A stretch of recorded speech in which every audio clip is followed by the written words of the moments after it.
Hey there everyone, it's Anthony back with another video here on single end placing.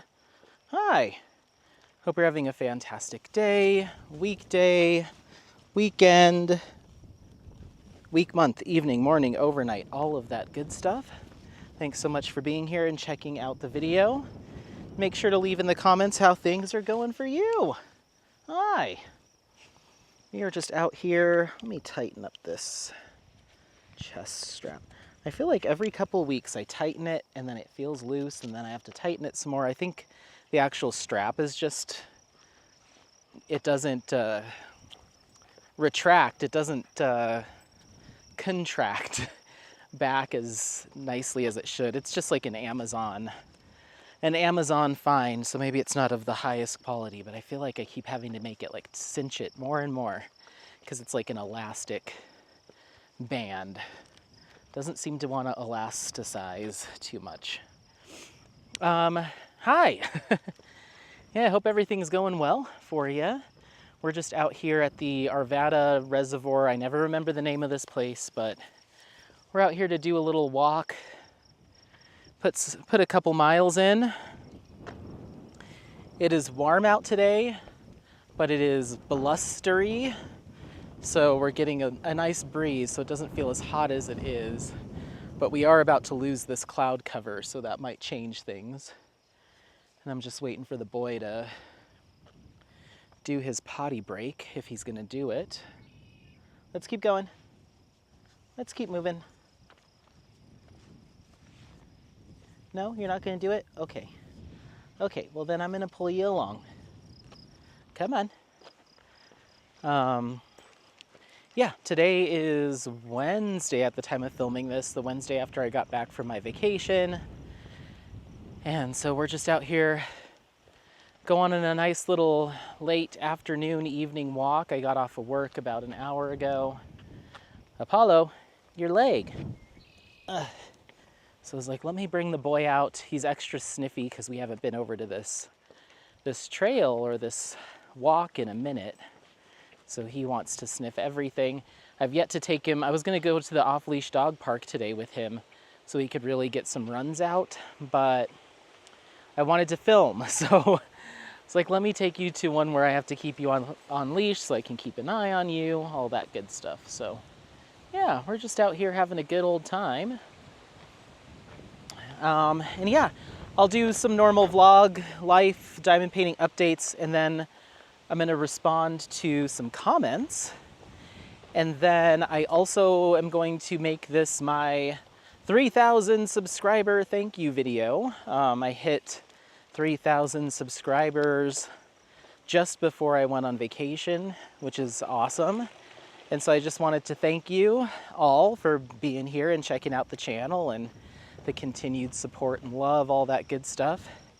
And at the very end of the video, I will be doing a little giveaway announcement. So stick around for that, or I guess try to skip around until you find it, I suppose, if you don't feel like listening. But I did want to do something to, give back and thank everybody for the support. So yeah, are you just extra sniffy today? Is that how it's going to be? Huh? It's okay. I don't mind. I don't mind that you're sniffy. Let me just get past these folks here. Hold on.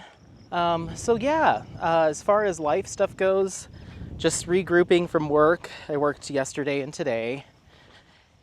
And yeah, just trying to catch up. It actually wasn't too bad. My coworker covered for me and did a fantastic job, so I really didn't have too much pressing when I got back. Oh, potty break. Hold on. Okay, sorry about that. Just gotta get to this trash can up here. Look at the ducks just hanging out. That's really pretty. The water level is so much higher than it is in the fall. Usually this is all cleared. You can see the trees over there covered in or submerged in water, and that's usually where the water ends. So, yeah. So just catching up on work. It's not too crazy. Just had a few things that I needed to jump on, which was nice. I didn't come back feeling stressed out. And so I've got that going on. just spending time with the boy because I didn't see him for so long. And yeah, just kind of getting back into the swing of things. And that's really about it as far as life goes. I took all of next week off at the time of filming this for my birthday. And I have the time. I have plenty of vacation time, but it just feels weird to come back for Tuesday, Wednesday, 4 days, and then be gone again for another 5. But my work does have Juneteenth off already, so that would have been a day off. And then I had Friday off for my flex day is what we call it. So I would have only worked 3 days out of the week next week anyway. So it's not that big of a deal, but it just feels weird to come back from a trip and then be like, okay, I've got the whole next week off. But again, it's not super crazy, so it should be fine. And my coworker that covers for me, she has obviously Juneteenth off as well. So it shouldn't be too bad to cover for me yet again. But it just feels weird because I've never really had a job where I could just take time off like this. Or I guess it's different because, most times when you take a big vacation or a longer vacation, you're taking like a 2-week vacation or something like that. And I split mine up with a week in between that I am working. So it just feels like a lot more. But it's really a total, I'm taking 3 days, 6 days off total, but it just feels like a lot. So yeah, got next week off. I don't really have too many plans. I'm not going out of town. I'm probably just going to do some longer day hikes with the boy. Maybe travel a little bit further up into the mountains finally this season. And let's see, he usually has a round 2 over here, so I'm just waiting for it to happen. We'll see. Some more day hikes with Apollo. Come over here. Come over here. And just get some diamond painting done and some filming and hang out at the house. It's very warm in the house right now because the AC unit is downstairs. We don't have central air. And so downstairs is cool when you're down there. Like I'll turn it on. Your legs. You're getting caught up. But upstairs it's very warm. It was like 85 degrees in my room today, and that's where my office is. So I was working in there with the fan on and just trying to keep cool. And I haven't had AC in like the past 2 places that I've lived. So I'm used to it, but you can feel it when you go downstairs. It's like 20 degrees cooler, and I'm like, maybe I should just bring my laptop down here on Friday as my next in-office day. And then sleeping, it gets pretty warm. So I just have like a single sheet that I cover myself with, and Apollo sleeps on the floor, or he'll just go downstairs to sleep. So that's been interesting, but not too bad. I think I'm going to invest in, because I don't want to I can't install a window unit up there. And I have a floor unit that's like an in-room AC unit, and the exhaust goes outside, but it's pretty big. And it would fit in the room, but it would feel a little cramped, I think, with that big old thing, because it's meant to cool an entire, I think it's rated to cool 700 square feet. So it's a big boy, a lot for just a single room, and it's very loud. Or it would be loud for a single room. I usually have it in like a living room. So I don't know if I'm going to install that. I think what I'm gonna do is, they have these things called bed jets, and it's an AC cooling fan that goes into your bed. You essentially attach it between the mattress and the comforter. It kind of pokes in between the sheets at the foot of the bed, and it blows cool air. And I really think that's all I'll need to cool off when it gets hot at night. And Apollo likes to lay on the bed usually when I'm working from home. So that would help to keep him cool. So I think that's going to be my birthday gift to myself, is a bed jet. And they're a few $100. They're not cheap, but they're not incredibly pricey. And it's just a small little unit that sits underneath your bed. And they say it's quiet enough that you can sleep, obviously, with it. So we'll see. They have a good return policy. So if I end up not liking it, then I'll return it. But that might be nice, at least for him to hang out upstairs, because it is kind of a bummer. He normally hangs out with me when I'm working from home and just lays on the bed and chills out. But recently, the past couple of days, he's just been going downstairs to where the AC is and just laying down there. And I'm like, I miss my buddy. So I'm going to try to cool him off. And he'll be more likely to jump in bed at night, which it's always nice to have a cuddle bug. Go on. Go on. You're getting yourself caught up. Okay, let's go. So yeah. As far as other life stuff, I'm going to Waterworld this Saturday, same as I did last year. And I'm going with, I think the count is at about 13 people now. So I don't think I'm gonna film that day. Maybe I'll just take pictures to share with you, but I'm gonna be hanging out with a ton of friends, so I don't think I'm gonna film. But I do plan on getting a season pass because some friends aren't able to go this time, but they still want to go. So they were like, oh, can pick another day? And I was like, yeah, I can pick another day and go a second or third time. And by the time I go 3 times, I could have paid for a season pass. So I'm just gonna get a season pass. As long as I go, I think it's like 3 times, then it'll have paid for itself. And on one of those times, I'll pick a weekday that I have off or something, maybe even next week during my vacation or my week off, and go on a weekday, like on a Monday when it's quieter or something. Come on, come on. That's enough grass. And film the water park and walk you around the water park, kind of like I did with Cedar Point. So, yeah, that'll be my plan for that. And then next week, I'm going to Casa Bonita with my mom and my brothers the day before my actual birthday on the 21st. And then on my actual birthday, Saturday, the 22nd, my brother has a DJ show in Fort Collins, Colorado. So I'll be driving up there to go see his show on my actual birthday. So, and I think I'm doing dinner with friends that day. So yeah, that's kind of the plan as far as life stuff. And then I'm camping on 4th of July. So yeah, that's pretty much everything. What else? What else? I think that's it as far as life stuff goes. What, baby? For diamond painting, come here.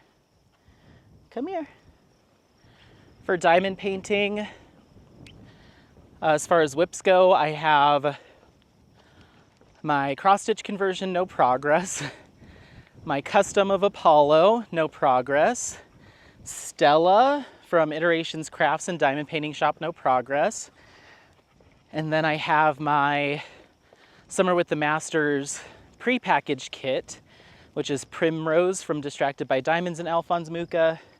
I got another section of that done last night, or on Tuesday night, Monday night, I'm sorry. Got another section of that done on Monday night.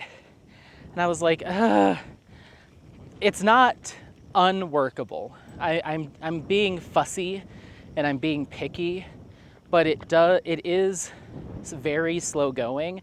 Having to pick out all these stuck together drills and all of that stuff. So I'm not loving it, and it's taking, like, there'll be an entire section that's all color blocking, and I'll have to pretty much single place it all because it's the color with all the drills stuck together, and I'm spending so much time picking drills out of my tray, stuck together drills, and putting them in a separate container, and it's just really slowing me down. So I finished a section with it, realized I was getting frustrated with it, and I was like, okay, we're setting this down for a few days because I need to like regroup. And so I pulled my last whip down, my 5th whip, and that is Lotus with Koi Fish from Diamond Art Club. And I worked on that on Monday night, a little bit last night, and I've gotten like 4 sections done in kind of the same amount of time. So it's just, you know, different quality. I'm moving on it a lot faster. It has a lot more color blocking. So I'm gonna keep working on that tonight, and then I'll come back to Primrose tomorrow or the next time I diamond paint and see how I feel, and I'm gonna get it done. It's not so bad that it's unworkable. Like, I'm not gonna throw it away, I don't think, but it's just taxing, and I have to fuss with it.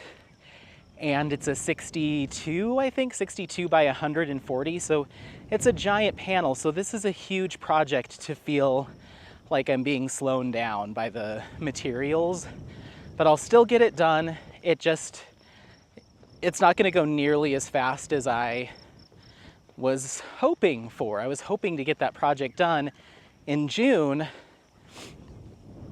so I could, you know, focus on my cross stitch conversion in July or something like that. But I have a feeling this one single kit will be my Summer with the Masters project. And even then, I don't know if I'll get it done by the end of the event, because I'm essentially having to single place the whole thing. But it is what it is. I'll share more details on that when I finish it for my finish and review. But yeah, it's a slow one. It's a slow one. But yeah, so that's pretty much okay, enough. You don't need to eat everything. He's eating the tops of the grasses here. I'm like, you're gonna get yourself sick. But when it's windy, he likes to catch them in his mouth. And I'm like, ugh, sir.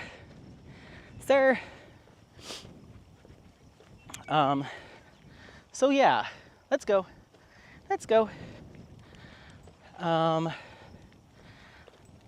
That's it as far as what I have kitted up, not started. I have Inner Garden by Yume Art and Diamond Art Club, and I kitted up, which kind of leads me into the next topic, is event stuff. I kitted up A Question of Reality was that before I went on vacation? Yeah, like the night before my flight, I kitted up A Question of Reality. So that's kitted up, ready to go. I'm not gonna do any enhancements on it. I'm just gonna do it straight up.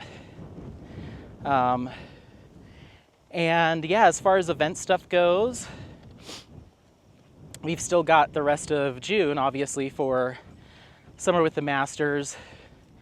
Katie's video, I believe, is going up next week, I think, or the week after. And yeah, I think it's not this coming Sunday, but the Sunday after. And then my second video will be going up in July. And I have an idea for what I want to do for it, because I didn't get to go to the Cleveland Museum of Art. So I have an idea of what I want to do. I just need to make some calls to see if I can do it and how I can do it. So I'm not going to say anything yet until I get stuff confirmed. But I'll most likely be trying to get that done next week if I can, if not the week after. And get that prepped and ready to go. And then I'll have a month off. I'll have August off from events. And then we'll be going into the A Question of Reality event. I'll do an announcement video for that in August. so you have time still if you want to purchase the kit. If not, it's not required. It's just an excuse to talk about the kit, you know? And I was originally planning a 2-month event for that, but it may end up being a 1-month event just in September, because I also want to try to do Muka Mania this year, and I think that deserves a 2-month event, because those canvases can be so big, and I think there's plenty to talk about in regards to Alphonse Muka if I do like an event video every other week. And the other reason for that is I wanted a month off between A Question of Reality and Muka Mania. So I was like, okay, 2 months for A Question of Reality. That's September, October. Take November off, and then December, January for Muka Mania. But I forgot that Mia has her Wizard event for January and February, and I don't want to overlap that. So that either means Muka has to become a 1-month event, or A Question of Reality has to become a 1-month event, so I can have a break in between. And so I'm trying to decide, does it make more sense to do 2 months for A Question of Reality or 2 months for Muka? And I think it makes more sense to do 2 months for Muka. You'll have to let me know. But if that's the route I go, then A Question of Reality will just be September, take October off, and then Muka Mania will be November, December. I think that makes the most sense to me, but let me know your thoughts on like timing for that. And none of this requires any new starts or you to have, or anything like that. The Question of Reality event is really just a paint along, so there won't be anything involved with that. It's just kind of, if you have it, that's awesome. You can share your progress and hashtags, but we're just going to be discussing some of the themes there, and I might try to do weekly videos if I cram it into 1 month. And then Muka Mania will be no new starts or anything required, but I will be trying to do an actual like event for that. So you'll do a registration form, there'll be giveaways, all that stuff. So let me know what you think. I think 1 month for just a single kit makes sense, and then 2 months for an entire artist makes sense. But you'll have to let me know. Whew. Let me know your thoughts. And I will take them into consideration. I may just decide that that's what I want to do anyway. So if it ends up not being the decision that you wanted, I'm sorry in advance. But I do want to hear your opinions, and that'll help with, you know, thinking about it. But at the end of the day, I will be taking a month off between these events. I'm not going to do 2 months of A Question of Reality and then the next day start another event. I'm not equipped, and I'm not willing to be equipped for that, because I have life plans and stuff too. So yeah. But I am liking this every other week thing that Katie and I decided to do, because I did my video for June, and it's like, okay, I have the rest of the month off, which is kind of nice. And I hope everyone liked that video and the content and everything. And I hope it was, you know, worthy enough of holding up the event for 2 weeks. So yeah, and I think you'll like the next one if I get to do what I want to do for it. I think I will be able to. It's just how involved I'll be able to make it. So yeah, so that's event stuff, and then we'll be rolling right into the Wizard event over for Mia, and then we'll see. I'm not sure if we'll be doing Jaded Jamboree again or not, but then we're rolling right back into Summer with the Masters. It seems so far off. It's a year from now, but it seems like it's already like, it's coming up.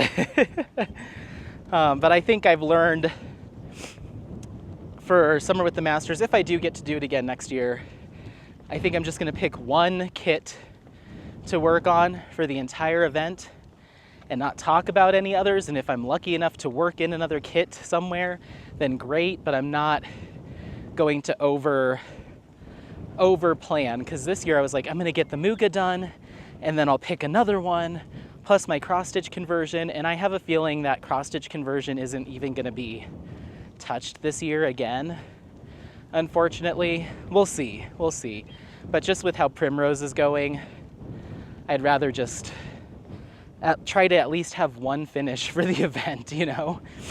So, but it's less about, you know, how much progress you're making and all that stuff. And for me, at least, it was more about being able to participate in the event and share people's excitement and their progress for it and create some fun content around it. So I think that's kind of the route, the mindset that I need to take on it. So yeah, and then other content stuff, I will have Lotus with koi fish done at some point. And going back to a question of reality, no new start or finish or anything is required for that. You're not entering anything.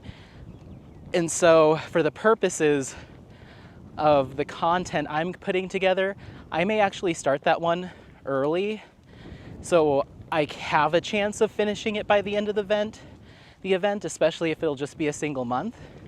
So if you have that kit and you want to start on it early, you're more than welcome to. There's no, you know, new starts, finishes, anything like that. It'll just be fun to see your progress once the event starts. So if you do decide to start on it early and want to share progress photos on Instagram, I don't have a Facebook page and I won't be creating one for this event.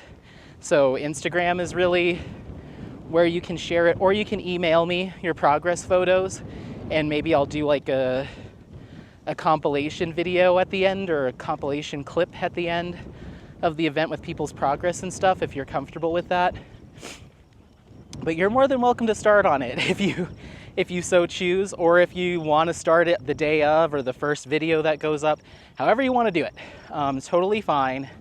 I don't want to devalue the event, but at the same time, I'm not expecting anyone to start on midnight that day if that's not your vibe or how you do things.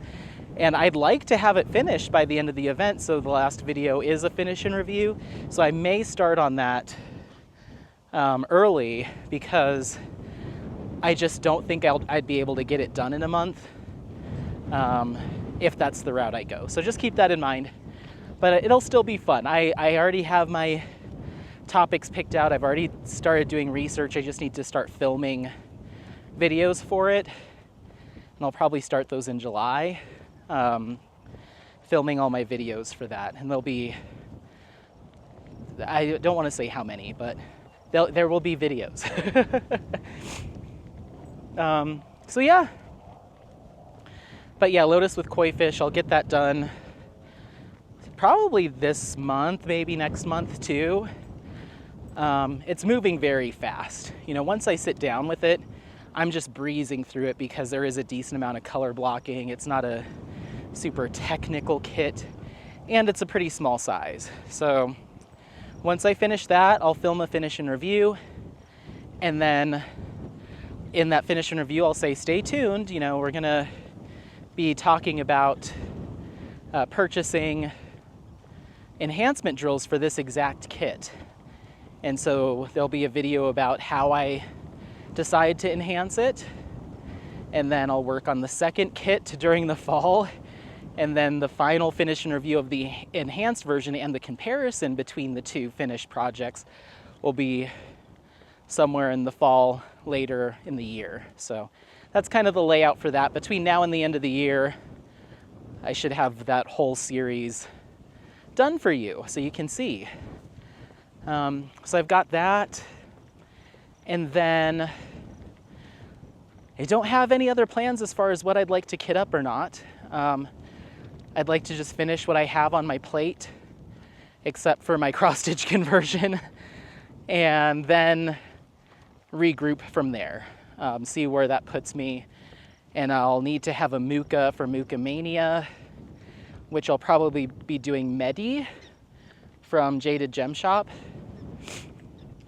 I have that on the way, so I'll most likely be doing that for that event. So yeah, and then that puts us into Wizard Spell next year, the beginning of next year. So I really don't know what else, because I have, Inner Garden still kitted up that needs to be worked on.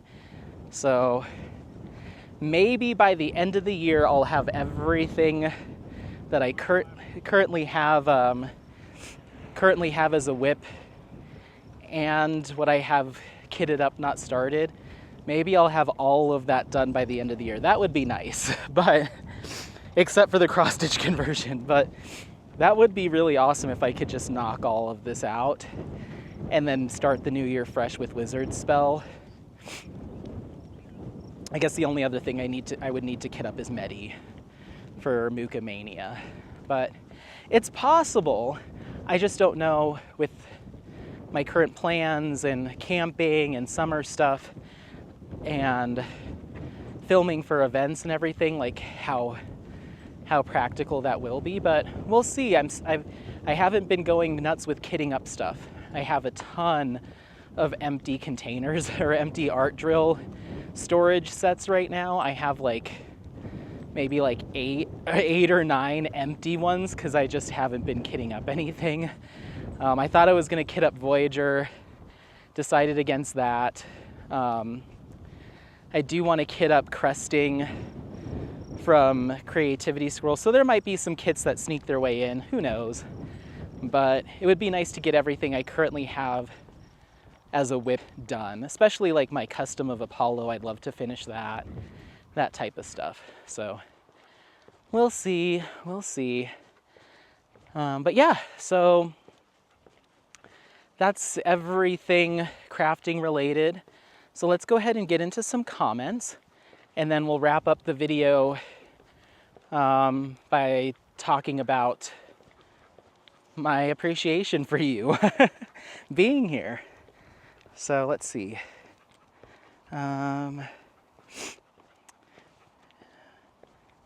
Jackie is asking, do I need water shoes for Waterworld? Hold on.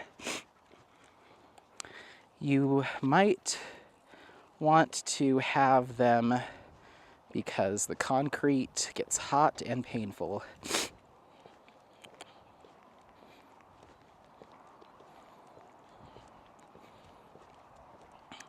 But certain slides require you to remove them. Sorry.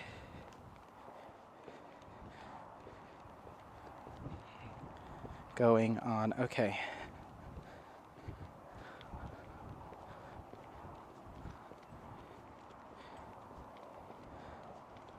I'll have a locker too for any valuables. Okay.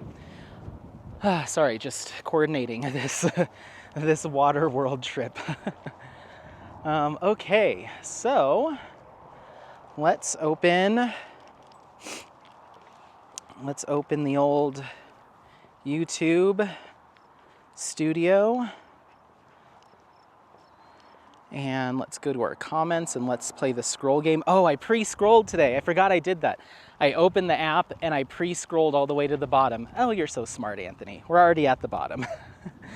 So we've got some comments in regards to my kickoff for the Summer with the Masters event video. Lisa, hi Lisa, says your intro is beautiful. So excited for this. Oh yay, I'm glad you're excited.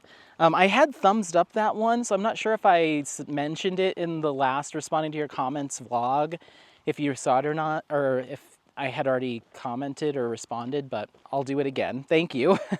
I'm glad that you're excited. Then we have Melinda. Melinda Hands, 6341.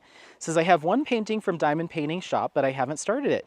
I'm looking forward to having some time to do it. I won't work for Summer with the Masters. It won't work for Summer with the Masters, but I did find Starry Night in my closet from Diamond Art Club. Thank you for hosting this with Katie. Of course, thank you for participating, and I'm glad you found something that would work. That's awesome. So make sure to, if you haven't completed the registration form, make sure to do that. And then Hey and Girly says, so excited, first time doing with Summer with the Masters. Woohoo! Yay! I'm glad to hear that. Thank you for being here. And then Allie J. Nova said, so excited for the event. I'm doing Gizmonda for the event. Yay! But I'm now obsessed with this gorgeous Van Gogh.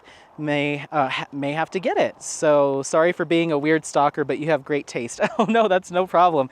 Yeah, feel free to follow my purchases and projects, because that's kind of the, that's part of it, is sharing what I am working on. And, if I'm loving it, I would highly encourage you to get it too if it strikes your fancy. So yeah, let me know how Gizmonda goes or is going, and make sure to leave progress photos. You can do that over on Facebook at the Diamonds and Emeralds Facebook group, or on Instagram. You can, of course, email me as well. But yeah, I'd love to see it. And then we've got a few comments in regards to my shop spotlight with the Creativity Squirrel. The Creativity Squirrel says, oh, this was maybe a couple people that were commenting during the premiere. Bex just said, hi, everyone. Kay Whittington said hello from Memphis. And Brandy True 9153 says, hi, Bex. So awesome. Then we have the kickoff video again. Danish Puzzler says, very excited. I'll get organized tomorrow. I have chosen my kit, but that's as far as I got. Looking forward to seeing what others work on. Yeah, make sure to follow the hashtag on Instagram. There's been a lot of people providing progress updates and photos and stuff. So if you're on Instagram, it's a really great place to engage with other folks that are working on kits for the event. And of course the Facebook group too. I try to go through once every few days, and I just type in hashtag Summer with the Masters 2024, and I just go through and look at everyone's posts and just like them. I don't typically have time to comment on everyone's progress posts, but I try to like them as many as I see when I do sit down to do that. So if you don't see me liking or commenting, it doesn't mean that I'm not paying attention. I usually do see them. It's just a matter of, do I have time to sit down, search for them, and go through and like. I mostly just see them kind of in passing. I'm like, oh, that's awesome. So just keep that in mind. But I do see them. I try my best to like everyone's photos or posts if they use the hashtag. I do my best. So. And a lot of, not a lot of shops, but a couple shops have been using the hashtag too. Diamond Dots has been really promoting Summer with the Masters, which is awesome. They posted something on their business site about the event, which I thought was cool, and tagged me in it. And then they've been commenting on people's posts for Summer with the Masters, which is so cool that a shop, a big shop like Diamond Dots is recognizing the event and talking about the event. I think Katie said she might reach out to them and see if they want to jump in as a last-minute sponsor. I'll check in with her and see if she's had time to do that. If not, I might reach out. But I thought that was really cool of them to be highlighting this event. I'm like, wow, we're famous. So look at this little bird egging Apollo on. You're a little instigator, little birdie. Cutie. It's a cute bird, huh? I want to be friends with you. Yeah, I want to be friends with you. So then going back, we have the shop spotlight for the Creativity Squirrel. Diamonds, oh my gosh. Diamonds, Duwaka Lee K. I think I got that, hopefully. Sorry I'm missing the premiere, but my headset died on me, but I'll catch it later. Oh no, I hope you got to watch it. And then Jan Smith says, so wonderful to see an Australian store. I will definitely be checking it out. Thanks so much for introducing us to Bex, Anthony. Cheers from Queensland, Australia. Oh, awesome. Happy winter. I wish I was there right now because I'm burning up over here. But yeah, I hope you're doing well. And yeah, it was awesome to highlight Bex and an awesome Australian shop. I know that Katie, at the time of filming this, recently posted an unboxing from the Creativity Squirrel as well. So yeah, Creativity Squirrel getting some love, which is awesome to see. Okay, Then we have a bunch of comments in regards to my video unboxing crusting from Iterations Crafts. Jan Smith said, stunning, I love the colors. Yay, I'm glad you liked it. And then, woo, the Creativity Squirrel said, thank you so much for the unboxing. I'm so glad you like it. I may or may not have another Hannah creation coming towards the end of the year. I'm really looking forward to seeing this one completed. Yeah, I'll try my best to get that worked in at some point, maybe late summer, maybe early fall, but it is the top. I'll say this, that kit is at the top of my list for kitting up and starting next. Next time I decide to kit something up and get started on it, it will be crusting. I will promise it, because I really do want to see that come together. So, Deborah Murray says, could I please have your website address, responding to Beck's. Deborah, what was that, Apollo? I don't know. Deborah, it should be in the description box of that video if you haven't already found it. You can also type in the Creativity Squirrel in your Google search bar and put that in Etsy and it'll come up. So it should be pretty easy to pull up. If you're still not finding it or still need some assistance, comment on this video, and as soon as I get to that comment, I will put it in. I'll put it in a vlog. Maybe, you know what I'm gonna do? Editing Anthony, if you're hearing this, put in the link to the Creativity Squirrel in the description box of this vlog. So Deborah, if you're listening to this right now and you haven't found it yet, go to the description box of this video that you're listening to right now, and that link will be down there for you. I can do that. And then Hannah from Iterations Crafts says, you did such an amazing job with this. I love it so much. Well, you did an amazing job with the with doing the artwork. All I did was open a box. But I'm really looking forward to working on it. And thank you so much for all the hard work and creativity and supporting the diamond painting community. If you're listening to this, you do so much for the diamond painting community. And I was talking to Bex about it during our premiere, our shop spotlight, but I don't think you realize how prolific of an artist you are in the diamond painting space. Your presence is so welcome and so appreciated, and the artwork that you do is amazing. It's just amazing. It's some of the best that we have available to us in this community. So I hope you know that. I love you.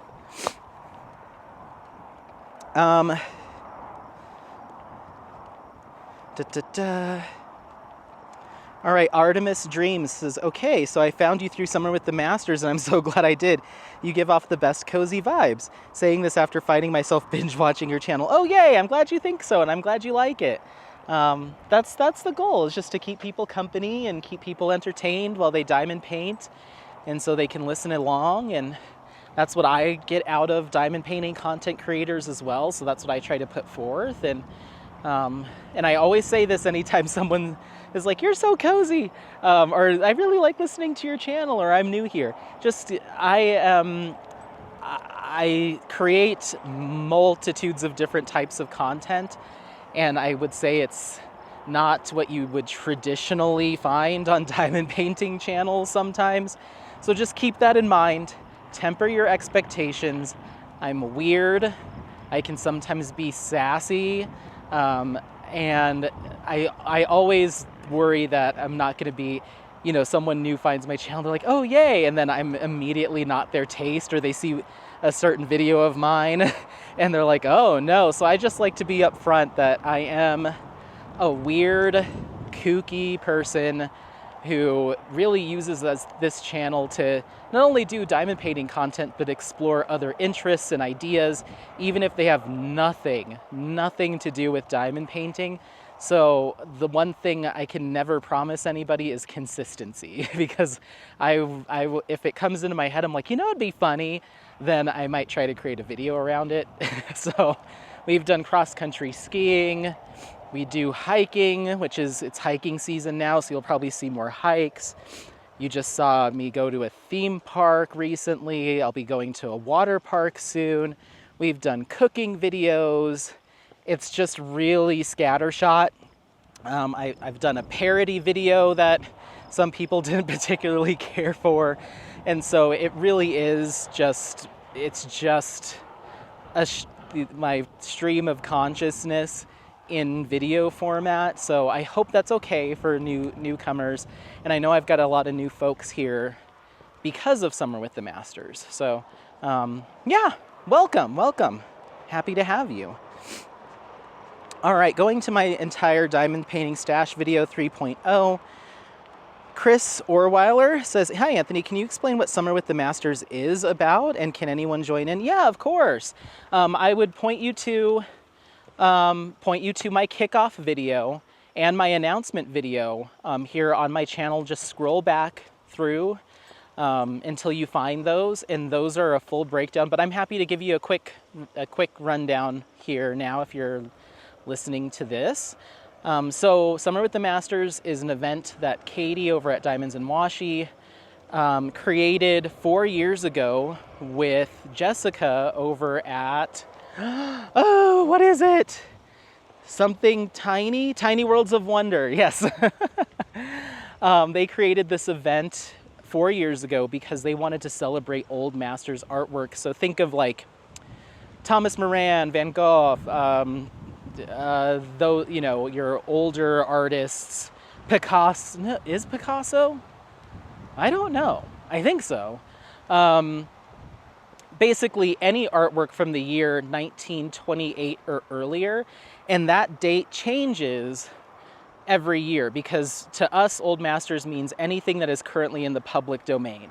So it can be from 1764, 1832, all the way up until 1928, and then next year it'll be an extra year because there is limitations for public domain artwork based on when it was created. So that's what this is in celebration of, and they originally did it 4 years ago because they noticed that there wasn't a lot of celebration and appreciation in the diamond painting community around these old masters pieces. You know, we usually see modern digital artwork in a lot of diamond painting shops, and back then it was more rare to see old masters images in shops or worked on, and it was a style of artwork that Katie and Jessica both really loved.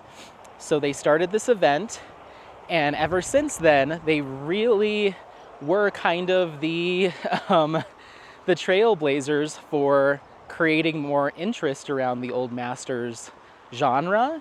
And so now you see it so much more. Your Alphonse Muchas, your Van Goghs, just every year more and more shops seem to be carrying more old masters pieces because they're really popular.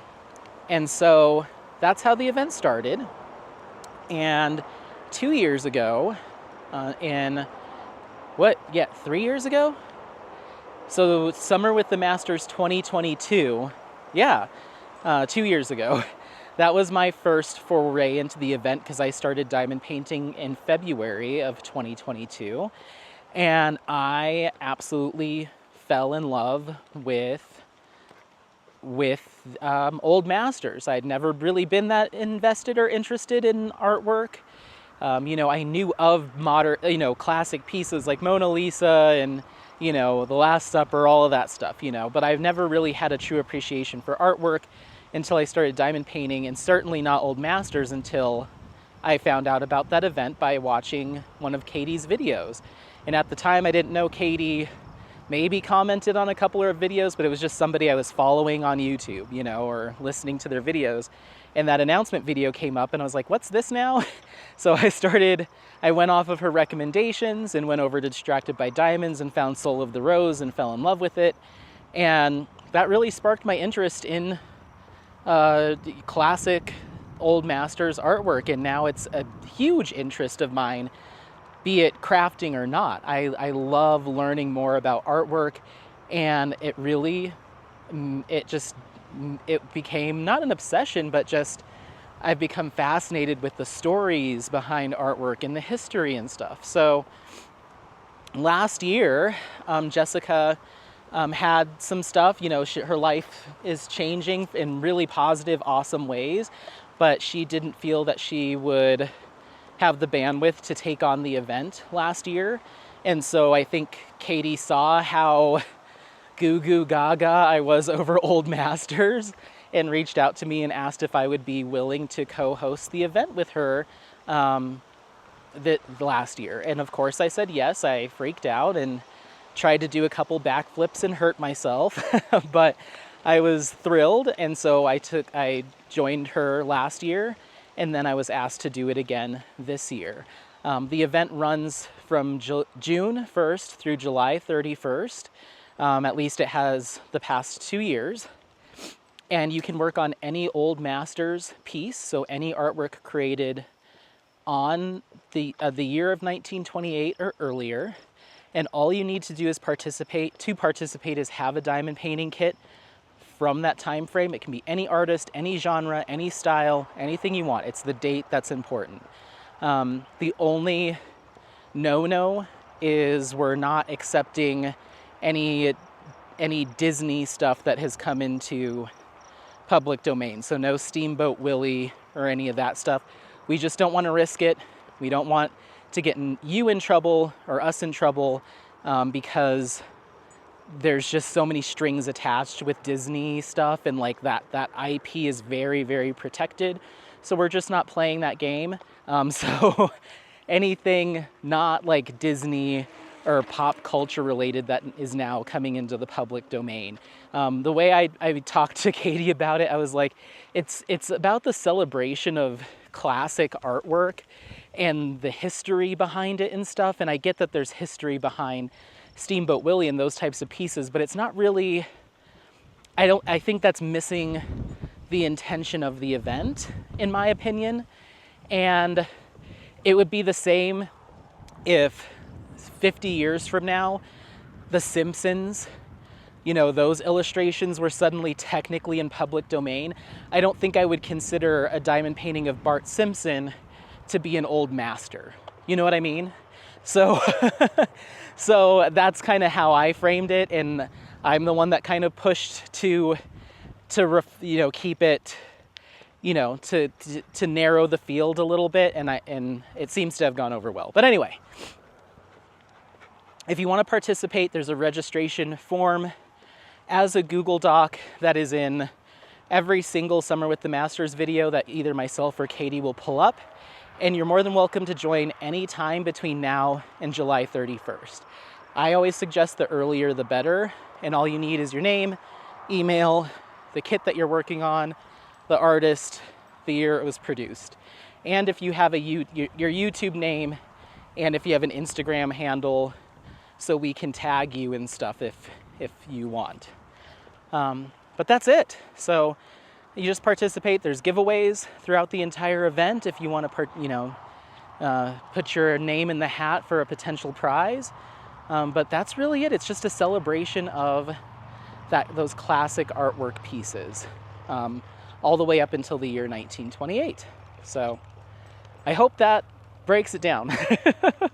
But if you need more info and need examples of what an Old Masters piece is, take a look at Katie's kickoff video and announcement video, or mine, and we both put up examples of kits that could work. You can also look at previous year's videos. I have a playlist, and Katie has a playlist from 2023 that you can look at too. So yeah, that's that. Okay.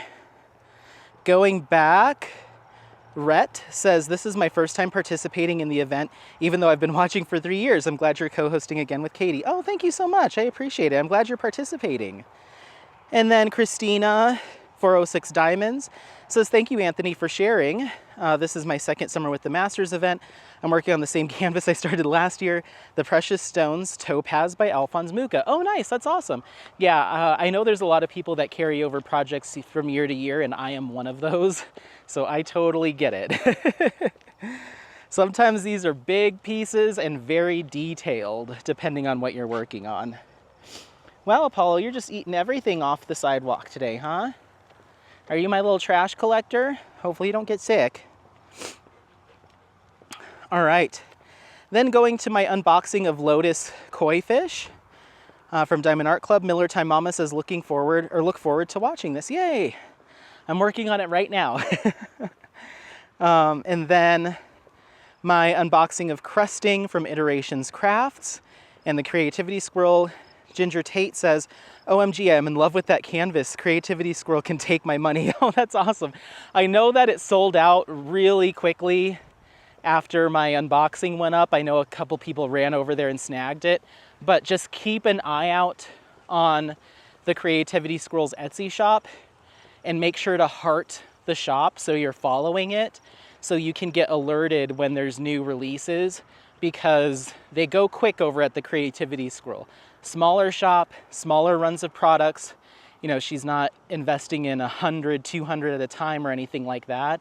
And so you kind of have to strike while the iron's hot over there, which makes sense. But just keep an eye out. I'm pretty sure that another run of those will be released. I'll have to check with Bex, but I'm pretty sure. So just keep an eye out.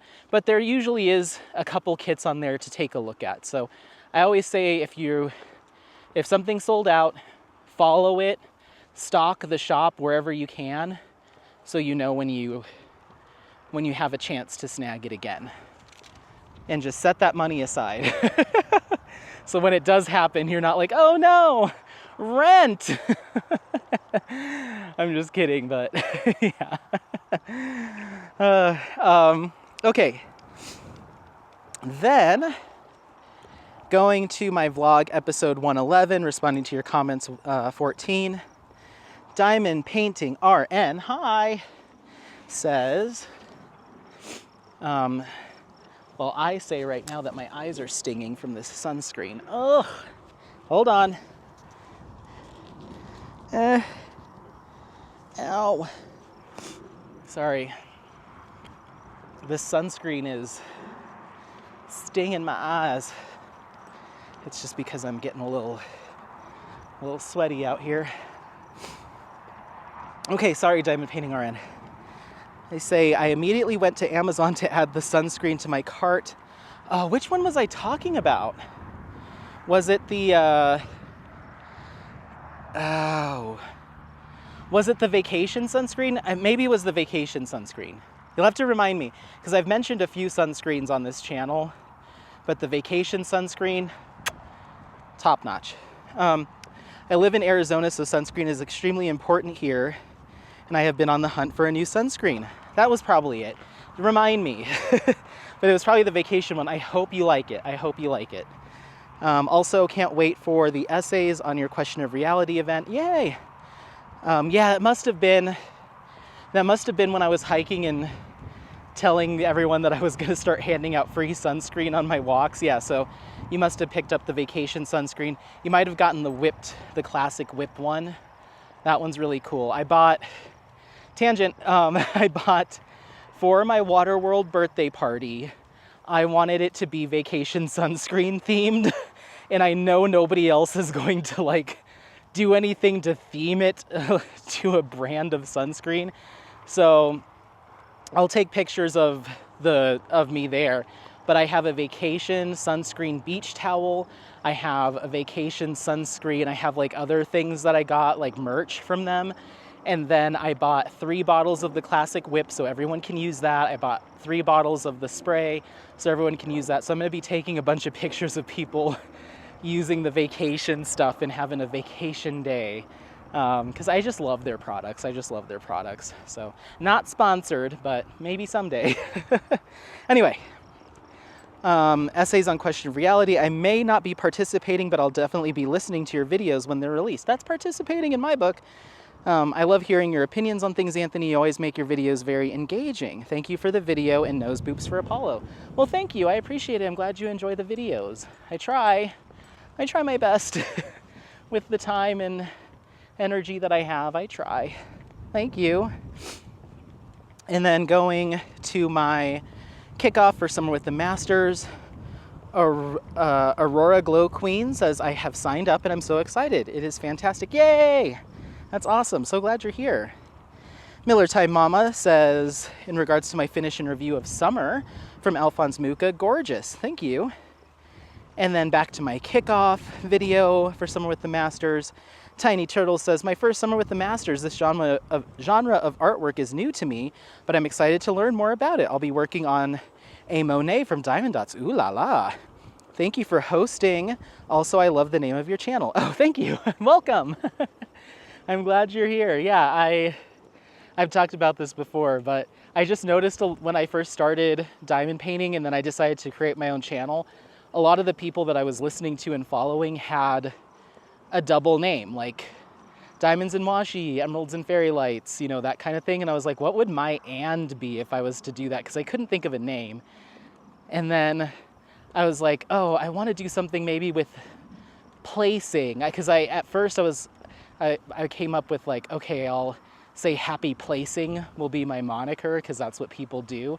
And I was like, single placing. I was like, I'm single and I diamond paint. Perfect. And I can do an and in between. It's all the things. So that's how single and placing came about, is just based off of who I was watching at the time. But yeah, so that's that. Going back to my vlog 111, Lisa Noof says, cool sneakers, Anthony, love the color. Yeah, those are my Hokas. I bought those yellow and kind of teal Hokas. I bought those for my vacation about a month and a half before I went to Cedar Point, because Hokas are some of the most comfortable shoes I've ever owned.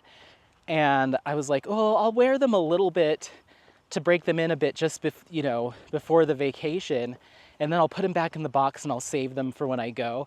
I slipped those bad boys on and they were so comfortable that I just started wearing them a lot. And so by the time I actually went on my trip last week, some of the threads around the ankle were already torn, like they were well worn.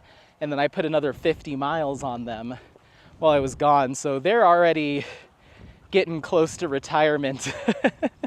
I forget what they say, like how many miles is recommended. I think it depends on your weight before you really have crunched up all the cushioning, and it's recommended that you upgrade. Like I have these on. These are Hokas, my blue boys. So I have these are kind of my daily walkers, but they're well beyond their expected wear, so they feel a little thin on the bottom, but they're just my daily kick around shoes. But I will be replacing them soon. I want to get some hiking boots from Hoka, but they're pricey. They're pricey, but worth it. Very comfortable. There's no way I would have been able to walk 50 miles or 48 miles at Cedar Point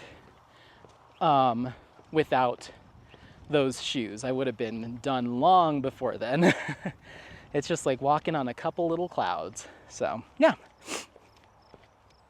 Going to my kickoff for Summer with the Masters, Glow Menard says, this will be my second Summer with the Masters. I've been looking forward to this event since last year's ended. Oh, yay! That's so good to hear. I hope you enjoy the content that Katie and I put together. And if you're listening to this, you'll have to let me know what you're working on. Okay. Vlog episode 112, responding to your comments, part 15. Mia says, hang on, you don't know Def Leppard? Oh, I forgot. I forgot that I was getting roasted for not knowing Def Leppard. So let me clarify. I do know the name of that band. It wasn't completely foreign to me. I just didn't know what, I didn't know what music they did. I knew it was an older genre, but I didn't know if it was like hard rock, like screaming kind of rock, or if it was more kind of melodic kind of rock, or if it was like, I just didn't know to what end. I have heard the name before, but I didn't know a single song. Like I couldn't tell you, name one song by Def Leppard. I had no idea. But then, I already forgot it. Hold on, let me go look. I looked it up and there was a song from Def Leppard, and I was like, oh, of course, it's the people that do that song. Hold on, I'm looking it up again. Pour Some Sugar on Me. I mean, who doesn't know that song? Like, of course I know that song. I didn't know who did it, but now I do. And then I tried going through like their top songs on iTunes or Apple Music, and I don't know any other ones, but I do know that one. Even this hardcore pop girl knows and loves them. No, not just January, February. You're doing Wizard Spell then. I hope you have gotten to purchase Jade before your Muka mania. Hug and love to you and Apollo. Yeah, so Mia is just reminding me that the Wizard event. Ugh, my eyes. My poor eyes. Sorry, this sunscreen's really getting in there. And it's not vacation sunscreen. I actually have it in my pocket. What is this? Oh, the cap came off. Oh, that cap came off. It's this sunscreen from Transparent Lab, which I have commented that I really do like their invisible sunscreen. Sorry, let me tilt the camera down just a touch for you. Oh, sorry. There we go. They have one called Invisible Sunscreen. This is their lightweight sunscreen. So this is more of a lotion. The other one's kind of a gel, a clear gel. And this is fine. I just didn't put, I usually put a sunscreen sticker on my eyes so my lotion sunscreen doesn't migrate into my eyes. I just didn't do that today. It's fine. SPF 50 PA, which is the UVA protection rating that a lot of companies use internationally. 4 pluses, which is the highest you can get. It's fine. The only thing that sucks is this darn push top. Once I compress it, it stays compressed. The spring doesn't pop it back up. So I have to like squeeze it to get the pressure to push the thing back up. It's just a pain in the butt to use. So I don't think I would come back to this one. I didn't have that same issue with the invisible one. I think the cream's just thicker, so it doesn't like to pull it up into the straw, the tube as easy. And so it's just a pain in the butt to use. So I will put that in my review when I write my review for my blog. But other than that, it's fine. It's just a little bit of a pain in the butt to use. I'd much rather use the invisible clear one if I had to pick. But anyway, sorry. But yeah, I'm so sorry about the Def Leppard thing. That was not my life growing up. That just wasn't my life growing up. I think we might have another comment coming up that roasts me about Def Leppard. And so I have more to say. Hold on. But thank you so much, Mia. And I will make sure that my Muka Mania event does not overlap the Wizard event. Because I want to make sure that your event has all the spotlight it can get, and I'll be working on your event. But I just, I think it's nice, I wouldn't want to do that to a friend. So yeah. All right, my vlog episode 112. Aurora Glow Queen says, great filming as you're walking your dog. It's really good. Oh, thank you. I appreciate it. I'm glad you like it. And then my kickoff for Summer with the Masters. Teresa Hendry, yes, says, thank you so much for doing this wonderful event. I can't wait to get started. This will be my first year. Yay, welcome. So many first timers. That's amazing. Then my vlog 112. Lori Joseph says, hi, Anthony. Thanks for the vlog. Great to see Apollo and you. Have fun at Cedar Point. You will be in my state, Ohio. It is still chilly here, so bring some warm clothes for early mornings and evenings. Have fun. Yeah, it was a little brisk, but I'm coming from Colorado. So where was I? Where everyone said they were freezing. I can't remember where I was, but there was one night. It must have been the first night because I was out at the park until about 1 in the morning in the park because we had that special access. And so there was some people that were like, it's so cold. And it was still in like the high 60s, like 67, 65. And I'm out there in shorts like, I do not know what you're talking about. Call me when it's in the 40s and then I'll go put some pants on. But no, it was It was very nice, beautiful weather. We only had, on my last day, we had a couple scattered sprinkles, but they came and went in like 10 minutes. Other than that, some partly cloudy skies, but other than that, even that, mostly clear blue sky days. It was the perfect weather for that. It's very comfortable. There was only a couple times where I felt like I was a little overheated and a little over sun exposed on that Saturday, I think, but beautiful otherwise. Loved it. And Lake Erie it was so nice. It felt like it was on the ocean. It was fantastic. It was fantastic. Thank you. Going back to my kickoff for summer with the Masters. Dr. Lil Drills. What up, Dr. Lil Drills? Says, I'm so excited. That reminds me of Lil Diamonds. I'm so excited to join. This is my first summer with the Masters. Yay, I'm glad you're here. And then going to my shop spotlight for the Creativity Squirrel, Aurora Glow Queen says, it's great to see a small store prospering, not a franchise. I did see that comment when it came through. I agree to a certain extent. I love supporting small shops, small businesses. I think that's my fourth small shop that I've highlighted on the channel, third or fourth, I can't remember.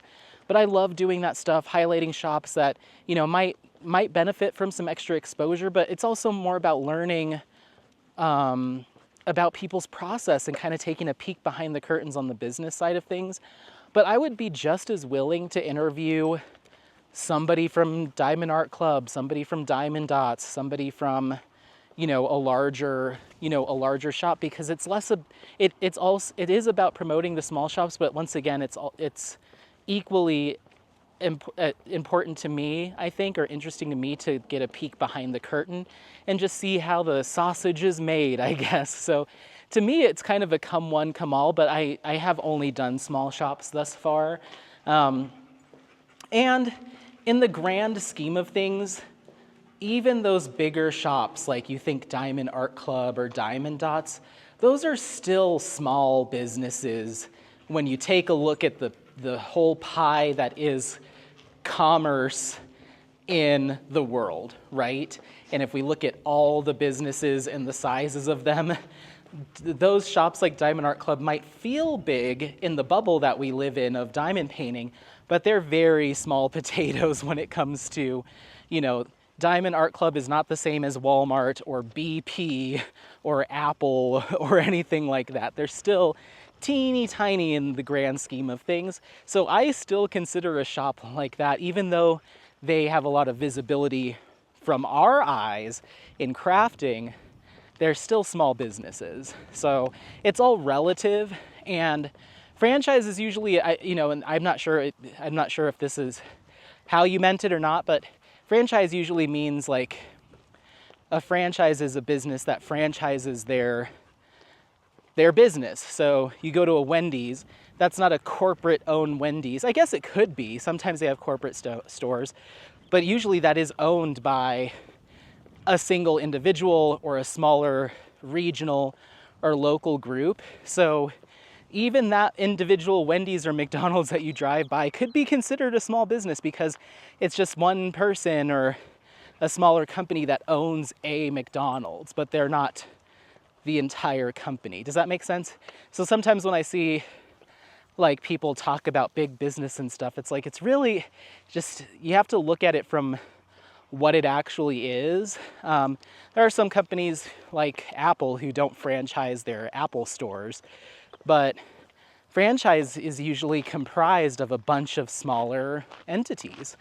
So sometimes it's actually good to support those local businesses because it is the guy down the street or across town that owns 3 Wendy's or Arby's locations in town, you know. I don't know. I see what you're saying, and I agree that I do like to see those smaller shops get lifted up, but I would be just as willing to have a sit-down chat with somebody at Diamond Art Club or somebody at Diamond Dots. And some small businesses, even within diamond painting, once again, it's all relative, you know. Maybe one of them has a staff of 6, and then another one has a staff of 2, Or, you know, like Jaded Gem Shop, it's just a single person. So like, what's considered big to you? You know, is it 5 people? Is it 3 people? Is it 10 people? So it just depends. It's all, it really is just come one, come all over here, I guess. I don't really have any ill will or feel any kind of way towards a larger shop versus a smaller one. The only thing the things that I care about is don't send me crappy product, no matter what size shop you are. That doesn't give you a pass to cut corners and send me subpar product. Don't have crappy customer service. No matter what size your shop is, that doesn't give you an excuse to be rude or cruel or inconsiderate to your customers who may have valid things to talk to you about. Treat them with the kindness and respect that they deserve as someone who gave you their money, you know. And I don't know any other way to put this, so I'm just gonna say it. I'm just gonna be straight up. Don't stay in your lane. I mean, I didn't mean to put the don't there. Stay in your lane. As a business owner, as a shop owner, I truly believe that there is a lane that you should stay in when it comes to social media interaction, because I believe that you should be putting the most professional and best face forward. Oops, sorry. I just stepped all over Apollo. Put your best face forward and your professional persona forward when you're engaging on social media, because it's the best thing to do for your current customers, but I think that's how you engage with and draw new customers into your business, is they get attracted to the positive content. Focus on your products, focus on your on what you bring to the table. That's going to go so much further than getting on your business YouTube account or your business Instagram account, airing all your personal drama and personal feelings and how much you're annoyed with this customer because they pissed you off and blah, blah, blah, blah, blah. I think that's a symptom of businesses feeling too comfortable in the community, which you might feel how you want to feel, but I think that's a symptom of people feeling that they're only talking to their bubble of people, right? And I think from a business standpoint, that's rather small-minded to think that the only people that are going to see what you're saying and what you're posting are the people that have been your crafting pals for years. You know, there's going to be somebody new to the diamond painting community or the diamond painting world who's just browsing to look for new shops or heard about your shop on a content creator's channel, and they go over and the first thing that they see is a video of you cussing out somebody or complaining about your customers. Like, that's not a good first impression, and it's just not a good impression across the board. So create a separate Instagram channel. If you really need to air your grievances about your customers or about content creators and all that stuff, create a separate personal channel, make it private. You can go on there and moan and groan all day long. You can create a separate YouTube channel with your own personal YouTube channel and ask all the people that are in your little circle to head over there, so you can talk trash about other shops and you can complain about content creators doing this and not supporting that. You can live your complainy, angsty life completely separate from your business and allow your business to stand and shine for the products that you provide and the service that you provide, and allow it to grow, and don't get in the way of the success. Don't get in your own way. Don't get in the way of the success of your own business because of your behind the scenes poor attitude. That was quite the rant. I didn't think that was going to come out today, but it's the truth. It's the truth. I don't mind anybody saying anything that they want to, but I want to see these businesses succeed and I want to see them thrive. But a lot of times I get on social media and I'm like, ugh, yikes, you know, and it discourages me from shopping at those shops because I just feel icky about it. And I can only imagine what somebody that has no context of your situation or what's going on with you just being like, I love diamond painting, I just finished my first one, let's see what else is out here. And it's like, these customers suck, they're pissing me off today, blah blah blah, look at, I'm gonna screenshot this email that someone sent to me. And I get it, you want your close-knit people around you or the people that are in your purview to gather around you and say, hey, you know, that customer does suck. I can't believe they said that to you, blah, blah, blah. You know, you want that feeling of reassurance that you're not doing a crappy job at running your business. I get that. But not everybody needs to see that. And certainly not new customers or potential customers need to see that. It's a terrible look. And then, you know, shops don't grow, or they see slumps, or they're not well equipped to weather the storm when slumps do happen. And it's like you're tripping over yourself because you're not letting the positivity in the product actually shine through. So yeah, that's my feelings on that. I just want to see everyone succeed. And I see from a consumer standpoint, I just see a lot of missteps being made from time to time. And it doesn't mean you can't come back from those. It doesn't mean that you can adjust course. I'm not saying black and white, either you do this or you don't do this. I'm just saying, just take a look at the bigger picture and think broader than your 4 or 5 other small shop friends that you complain with on a private Discord channel. That's all I'm saying. That's all I'm saying. Think bigger than that. So yeah. Hi. Okay, moving on. That was a long response to that comment. Okay. Going to my vlog, episode 112, responding to your comments, part 15. Kay Whittington says, Anthony, I laughed out loud when you said you did not know who Def Leppard is. On the the generation gap. I have tickets to 5 Def Leppard concerts in July. Needless to say, I'm a big fan. Oh, that's awesome. You're going to listen to a lot of Pour Some Sugar on Me. Give me another song to listen to so I can be more versed, because I didn't recognize any of the other ones. And then Susan KG responded to Kay saying, I'm 56, I've heard the name Def Leppard but cannot name a song either. Now I have to look him up. It's a whole band. And see, I'm not the only one. It's all about preference and like what you were exposed to.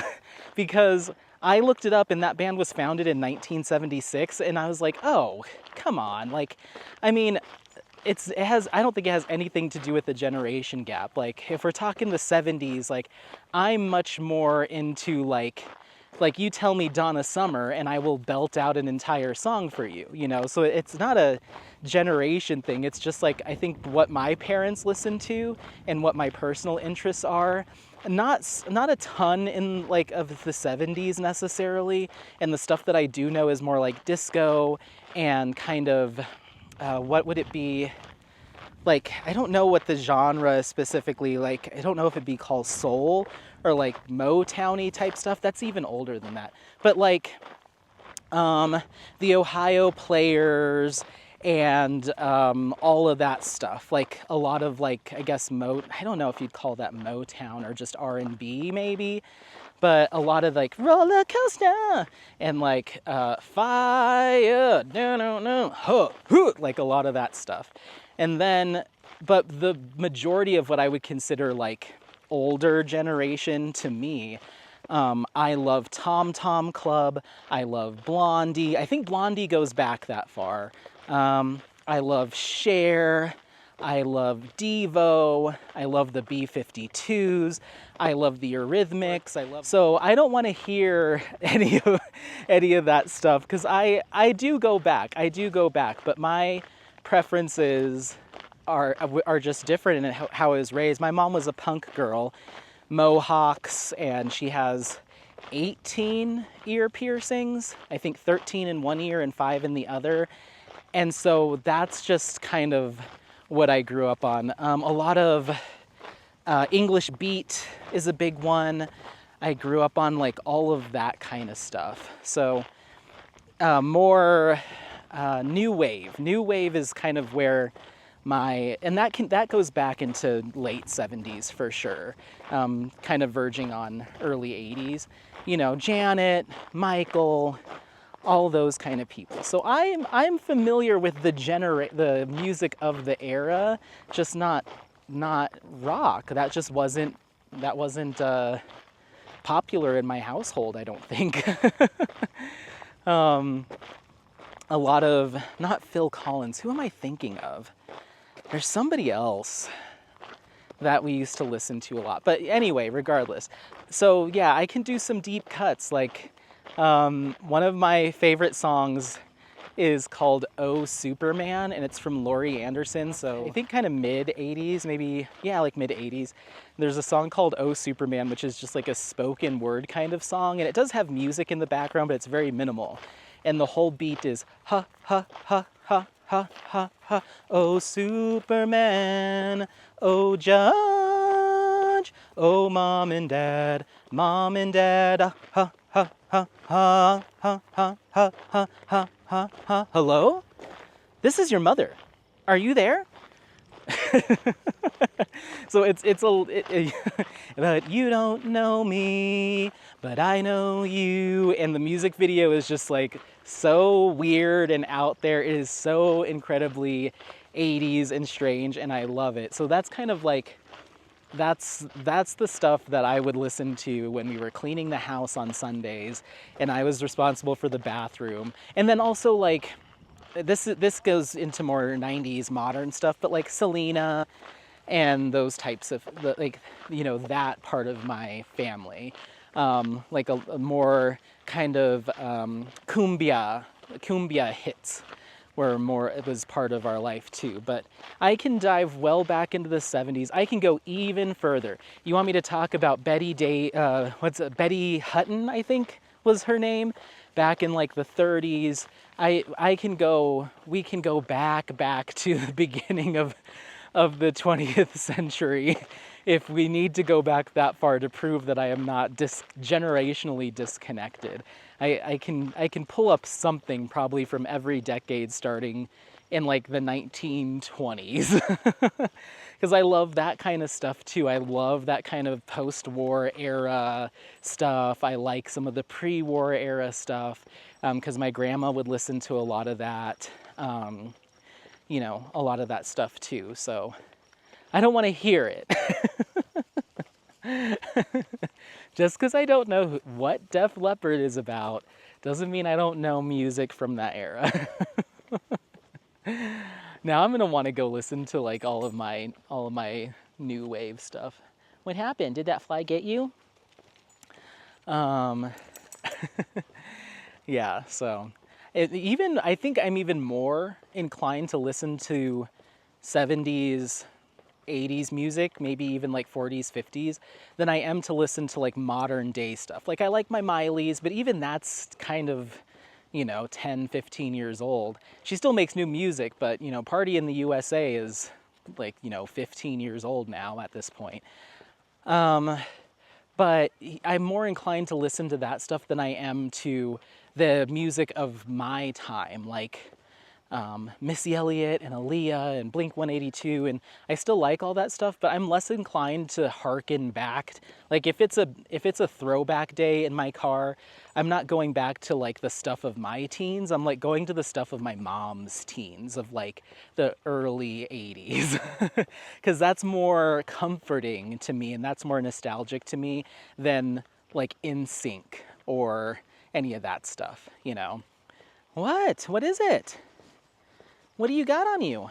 You know what I need to do is hear me out, hear me out. This is another tangent. Hear me out. And I am not some sort of weird anti-medicine person by any means, but I've been doing some research into flea and tick medication for dogs, and just some of the stuff that is put into that medication and how effective it actually is in.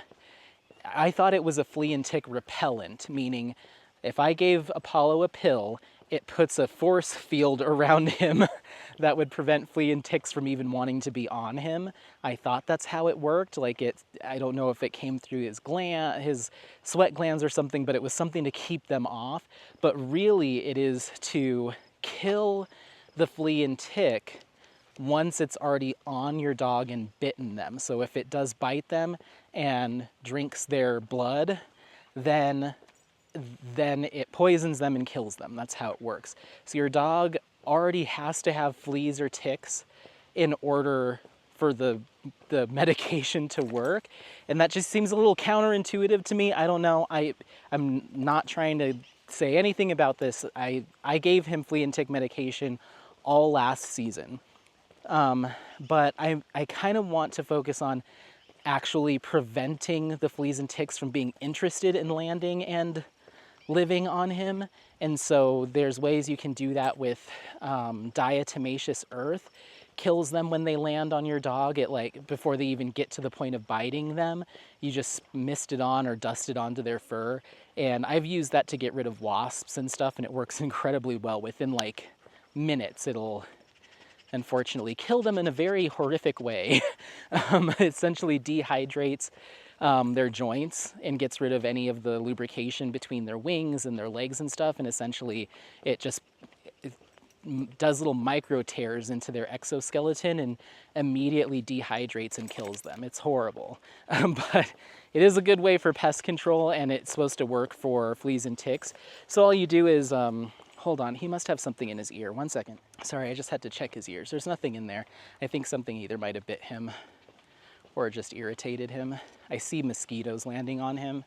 But anyway, fleas and ticks, it's supposed to work really well. So you either dust the actual powder on them before you go camping or on a longer walk or hike, or you can mix it in with a spray bottle and mist it so it gets a really good coating.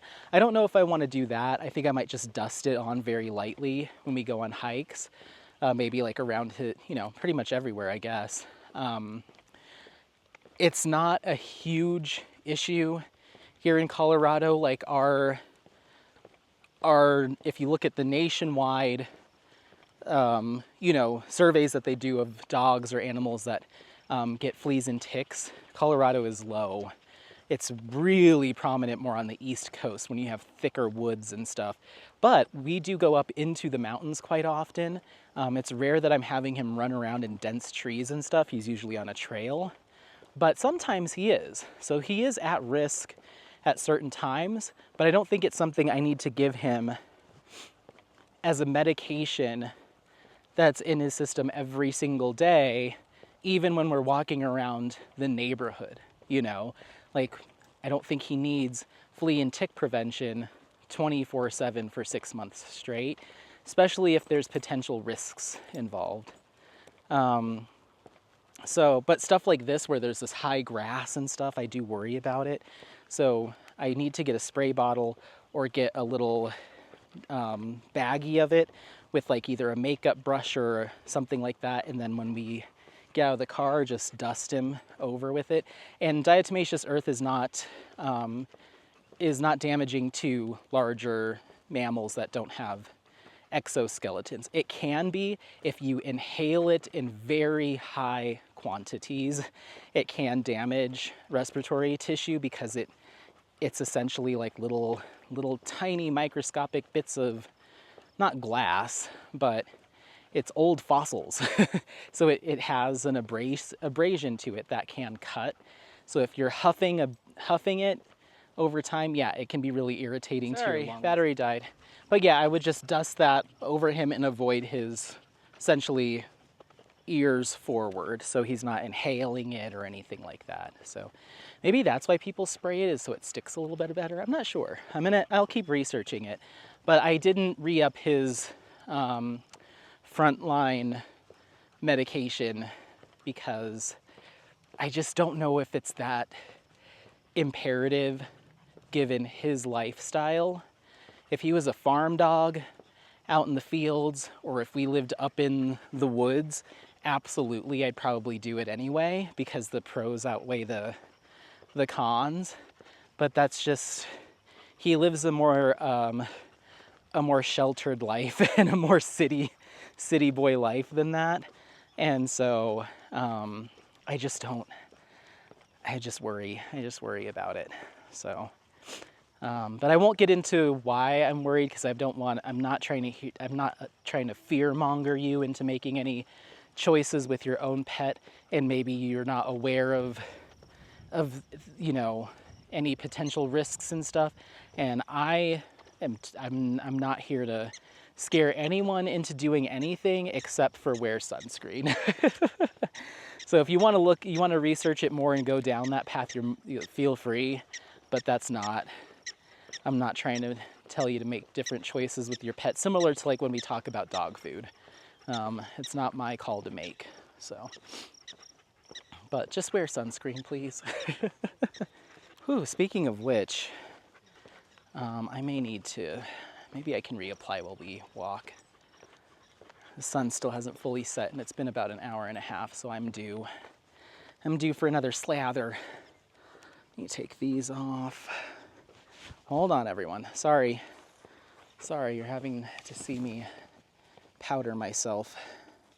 So I'll show you. So like you press it and then see, oh, it popped up that time. Oh, that's because there isn't any product in the thing. See how it kind of sticks?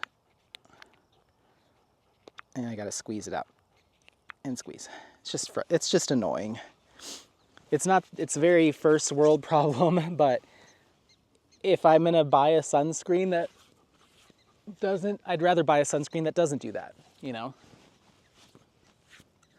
I'm not about making a ton of concessions, similar to how I diamond paint. It's like, oh, that'll still work as long as you separate your stuck together drills in a separate container and then get a dime out and then shake them really good, and then they'll be staticky. So you'll need to put a dryer sheet in them and then shake the dryer sheet and then they should be kind of good. It's like, no. Why would I be going through all that when there's a kit sitting over here that I don't have to do all that with, you know? Doesn't make any sense. Okay. Sorry, I gotta get the arms and the legs. Now I'm gonna be extra shiny out here. Whoop, come here. Usually this sunscreen, this lightweight sunscreen, it's 100 milliliters, which is big enough that I'm comfortable using it on my face and body at that size. And it's not priced prohibitively that you couldn't just buy it as a body sunscreen. But usually I have a separate body sunscreen from my face sunscreen, because typically body sunscreens, for the most part, are cheaper per ounce than face sunscreens. And this one's intended for face. But because I don't like it, I don't like the bottle, I'm using it everywhere just so I can finish it faster. There we go. There she goes. Another nice coating. Do y'all want a sunscreen fact of the day? Hey, don't eat the grass. Sunscreen fun fact of the day. You know how people say, or products say that you should apply sunscreen 15 minutes prior to sun exposure. Think in your head of why that might be right now. I'll give you just long enough for me to put my sunglasses back on. Come on, let's go. Okay, are you ready for the answer? So the answer is you. They want people to put sunscreen on prior to sun exposure so you're not distracted by, oh, I want to get in the beach so bad, hurry up, come on, let's go, let's get in the beach. Or we're at the water park, or we're here or there, I want to just hurry up and do the thing that I wanted to do out here. So let's hurry this sunscreen application up so I can get moving. They want you to apply it before you do sun exposure, so you're actually stopping, and it's more of an opportunity for you to actually apply enough of it, and evenly enough that you're getting proper coverage. The other reason is some sunscreen does, depending on the lotion or the product, it just gives it more of a chance to kind of warm up to the heat of your body and create a more even layer, and potentially cover areas that you missed. That's very minimal, but the main reason is to keep you from being distracted while you apply your sunscreen. All chemical filters and sunscreen filters are activate. They're not even they just work immediately upon being dispensed out of the tube. The only thing that degrades them is the sun exposure. The active ingredients in the sunscreen start to degrade once they have direct exposure to UV light, no matter what. So it doesn't, you could put your sunscreen on 5 minutes before you go out or 2 minutes before you go out, but the important thing is getting an even, consistent layer across all sun exposed areas. And so that's why they want you to take 15 minutes before you go out to actually pay attention and do this right. It doesn't have anything to do with it like activating or absorbing into your skin. It doesn't work like that. If you squeeze some sunscreen out onto a piece of paper and show it under like a UV detection light, it'll be protecting where you smeared it. So it happens right away. But yeah, little fun fact. That's why they ask you to do it early, because they don't trust you to care enough to be thorough when you're out and about. Yeah, I always thought that was, when I learned that, I was like, oh, it makes sense. It's kind of funny. But yeah, I'll try to come up with more. Maybe we'll do that on every vlog. Here's a sunscreen fun fact. Please wear it. I want you to stay healthy and happy. And I don't want you to have to cut off a part of your anything because of something. So yeah. Okay. All right. So Kay, take that. No, I'm kidding. Just because you live in Memphis doesn't mean you need to tell me about music. Okay, next, moving on. Okay, my vlog, same vlog. Yvette Sutton says, oh, loving all your videos, totally glued to them. Since you spoke about Question of Reality, can I have more info on it, please? As I've been debating about getting this kit, I might just have to hit the purchase button, any excuse to buy, lol, and this sounds interesting. Thank you and keep up the good work. Can't wait for more along with your trip. Edit, I hit the purchase button today, 4th of, I think she meant 4th of June, not 4th of July, but that is awesome. So I'll tell you anyway. It's just a paint along, so not a formal event. I'm not going to have anyone register or sign up. There'll be no prizes or giveaways or anything like that. There'll be a hashtag, obviously. I haven't decided what I want it to be, because a Question of Reality paint along 2024 seems absurdly long. But then also, I don't know if I would expect people to remember AQOR 2024. Like, what does that mean? So I don't know. Maybe that's another question. Let me know what you prefer the hashtag to be. The full thing, or some sort of shortened, or if you have an idea, put it in the comments. But just a paint along, meaning if you have the kit, I'd love for you to use a hashtag on social medias, that with your progress photos or your start photo or anything like that. And then all I'll be doing is through this, potentially the month of September, I'll be doing some weekly, or I'll just do 2 videos, I don't know, talking about various topics and subject matters that are depicted in that image. So if you see UFOs, or the tab of LSD that's in that photo, or in that image. What seems to be some sort of like Mayan ruins, the transition from primitive, that was just a bunny, that you're not allowed to get the babies, or that was a baby bunny. Primitive kind of like the ape, and then it goes into like the humanoid, and the transition and evolution of like knowledge and understanding, and going from this more primitive state to like a hybrid human kind of state. So there's that depiction there. There's the red and the blue pill are there. There's so many different themes and messages within, not messages, but just different themes and topics within that one image, that I just thought it was really unique and not something that Diamond Art Club has ever done before, like broaching the subject of psychedelic drug use in such a direct manner is not something I expected from Diamond Art Club, and I was just impressed that they were willing to put that into production. It's really cool.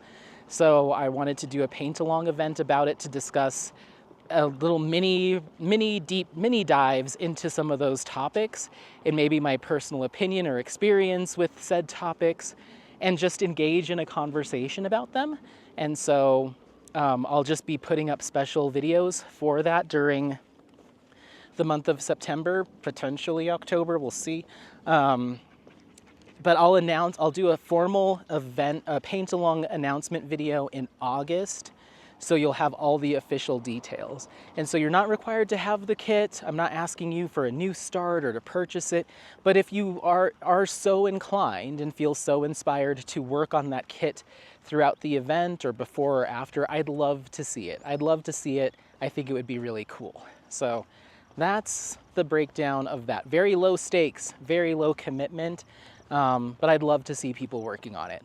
That would be so fun. So yeah, I'll be working on it. Okay, and I'm glad you got it. All right, so going to my unboxing of Cresting again. Hannah from Iterations Craft says, "Oh, it looks so good. Haha, I was watching and found myself saying, oh, I love those colors. And then I remembered I chose them." Get out of here. That's awesome. Thank you. Thank you, Hannah. You're amazing. Thank you so much for all you do. We've I can't give you enough praise. And then Diamonds and Dogs says, "This is gorgeous. I'm sad it's not in the shop. I hope it comes back." I'm pretty sure it will. Yes. Here we go. Official answer from Bex over at the Creativity Squirrel. "It will come back as a pre-order. Follow me on Instagram to find out when the next pre-orders will open. My Instagram handle is @thecreativitysquirrel." Boom. Awesome. And then Diamonds and Dogs says, "The Creativity Squirrel." Okay, thanks. Awesome. See how easy that was? Now that's customer service, baby. Thank you so much for the comment. Going to my finish and review of Summer from Alphonse Muka. Aurora Glow Queen says, "How long is this? We need a museum that displays diamond art. It would be great. This is amazing." Yeah, I forget the dimensions on that. It's got to be in that video. I must have said what the size was. But yeah, whatever the centimeters are, God, is it 120? I think it's like 120 centimeters. I'll do the conversion for you. Hold on.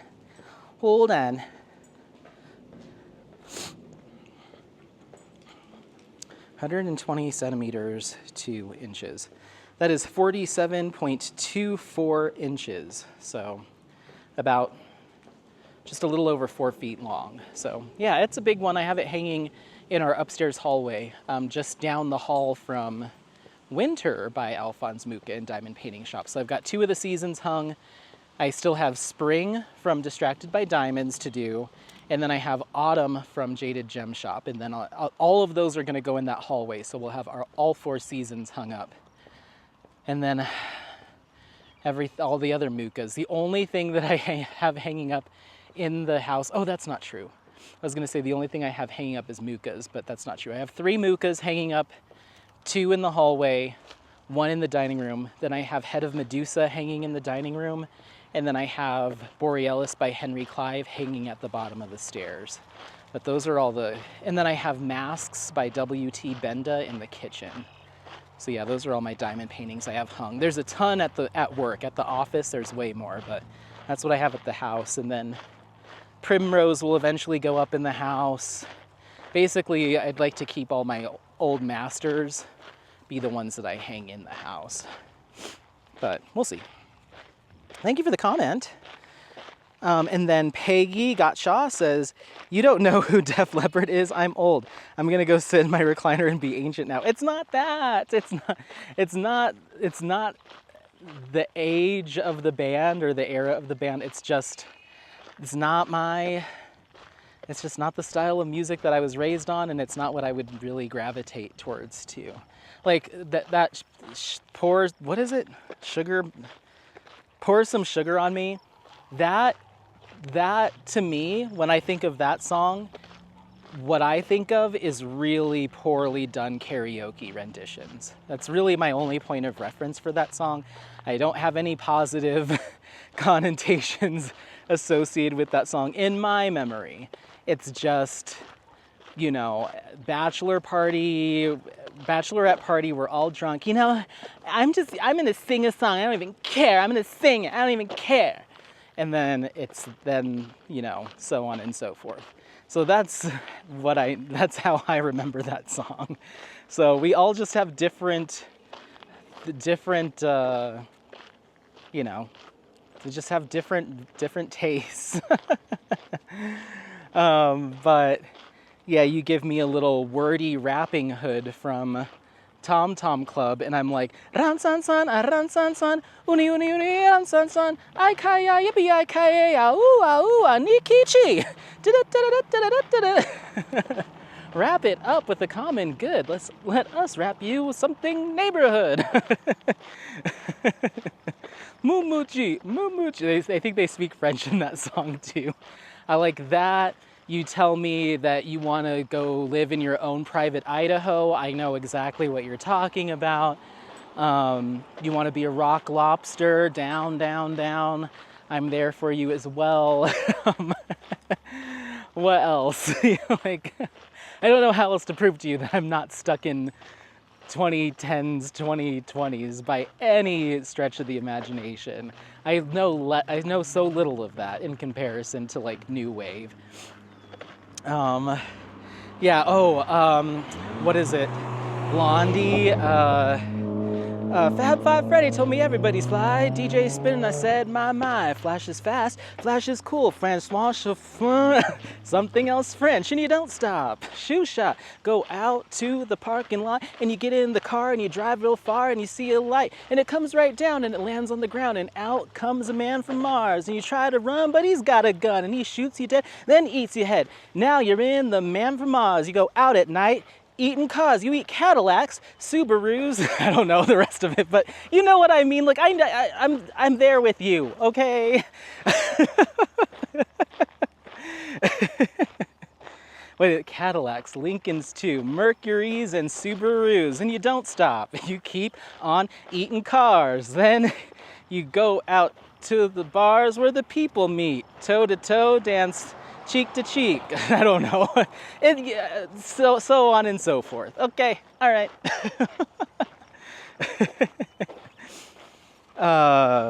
Okay.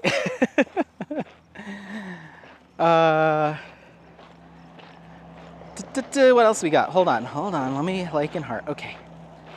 All right, vlog episode 113, responding to your comments, part 16. Jolly Roger says, new here, you just are a fast diamond painter is all. I'm not getting into diamond painting. Oh, I'm just getting into diamond painting. So I'm pokey. I'm currently working on the biggest one I've ever done in honor of my father, who passed away in February. I'm so sorry. I'm planning on ordering some custom prints for friends, even though I'm not very good yet. Squares are the bane of my existence. I've been enjoying your channel. Oh, thank you so much. Yeah, I know that you weren't specifically saying like, did you not sleep? That, I think during that vlog I was talking about sometimes it feels like the connotations around someone commenting on like, what do you not sleep? What do you not work? Sometimes it sticks in my very sensitive little craw. But I knew you specifically weren't coming at it like that. And honestly, I've only seen those comments that seem a little snarky coming from like Facebook, like on the Diamond Art Club VIP Facebook group, which is just generally a hot mess when it comes to what people think is okay to say. Um, so no, absolutely not. And thank you for clarifying. I appreciate that. But yeah, and you'll get faster. I started single placing my first kit. My first square was single placed. And some people stay single placing because it's either easier for them or they just don't like the way that multi-placing looks as far as the gapping. They get a cleaner result. So even though you're still single placing, don't think of it as like, I'm only doing this, because that actually ends up looking cleaner in most cases than multi-placing. So you might actually have a nicer finished product from like a cleanliness standpoint than someone like me would have. So it's all just dependent on personal preference. So absolutely no worries there. Going to my kickoff for Summer with the Masters, Samantha Kuller says, I am very excited to participate in the event this year with Zodiac by Muka. Yay! That's awesome. Thank you so much for participating. And then going to my unboxing of Lotus Koi Fish, Felicia P406, hi, says, I'm very much looking forward to this comparison. I absolutely love what you do with enhancing your diamond paintings. They always turn out stunning. It has inspired me to enhance my diamond paintings more as well, and it's honestly been really fun. Thank you, Anthony. Of course, I'm glad you like it. Yeah, there's not a lot of rhyme or reason to how I select it, more than just by my eye. Like, oh, I'll do that. A lot of it's dependent on how much of the enhancement drill I will need, because it's extra money, you know, adding these extra drills to your kit. So I usually go off of like highlight colors and colors that there's smaller amounts of, so I can get away with purchasing less. Like it would be, I don't think I would ever say, oh, you know what? All this 310 background, let's change it to sparklers, and I'll spend the $60 just to sparkle up the background. But it's more of those highlight colors. I may do a larger swath if it feels right, but it's honestly, I just, you know, open the canvas and I'm like, okay, I'm gonna need one bag of this and 2 of these, and this looks good.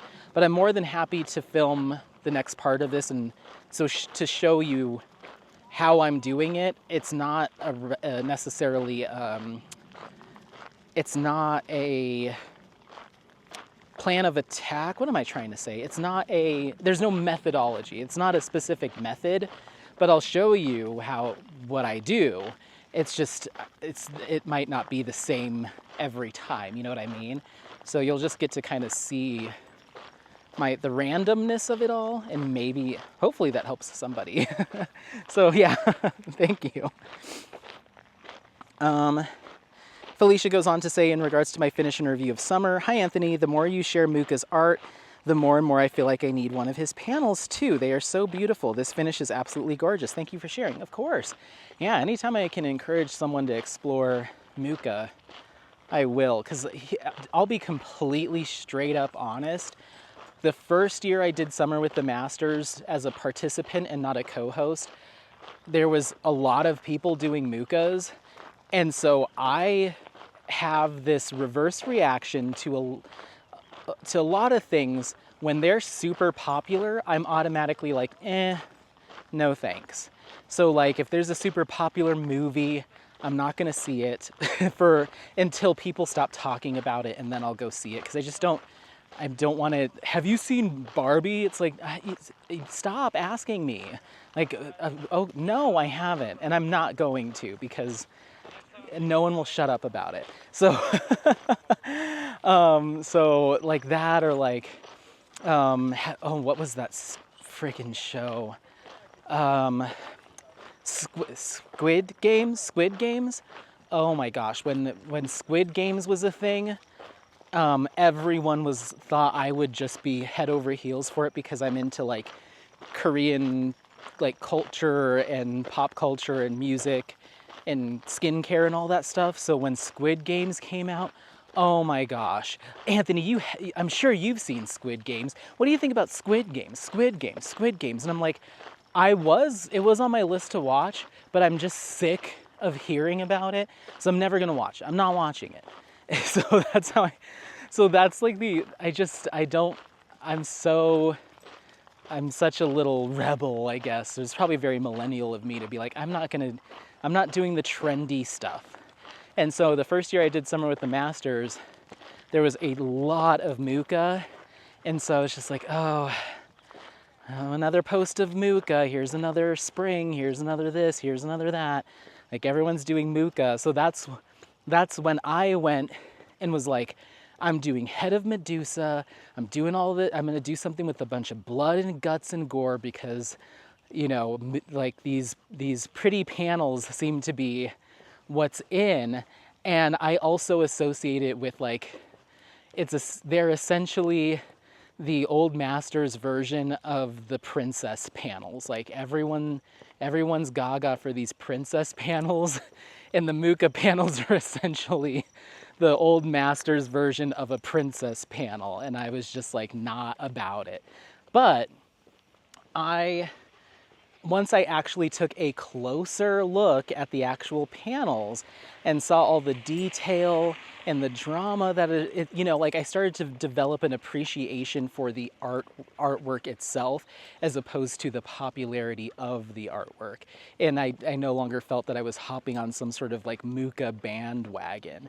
And I learned to love and adore his artwork. And then I started listening to these documentaries where he'd get mentioned, and I'm like, this is incredible. It's such a rich, he has such a rich history that how could you not love it, you know? So I went from a not anti-Muka, but just he was very trendy at the time. Like when I first started diamond painting, it was very trendy to have like a Muka Seasons panel, and I was just like, okay, I get it.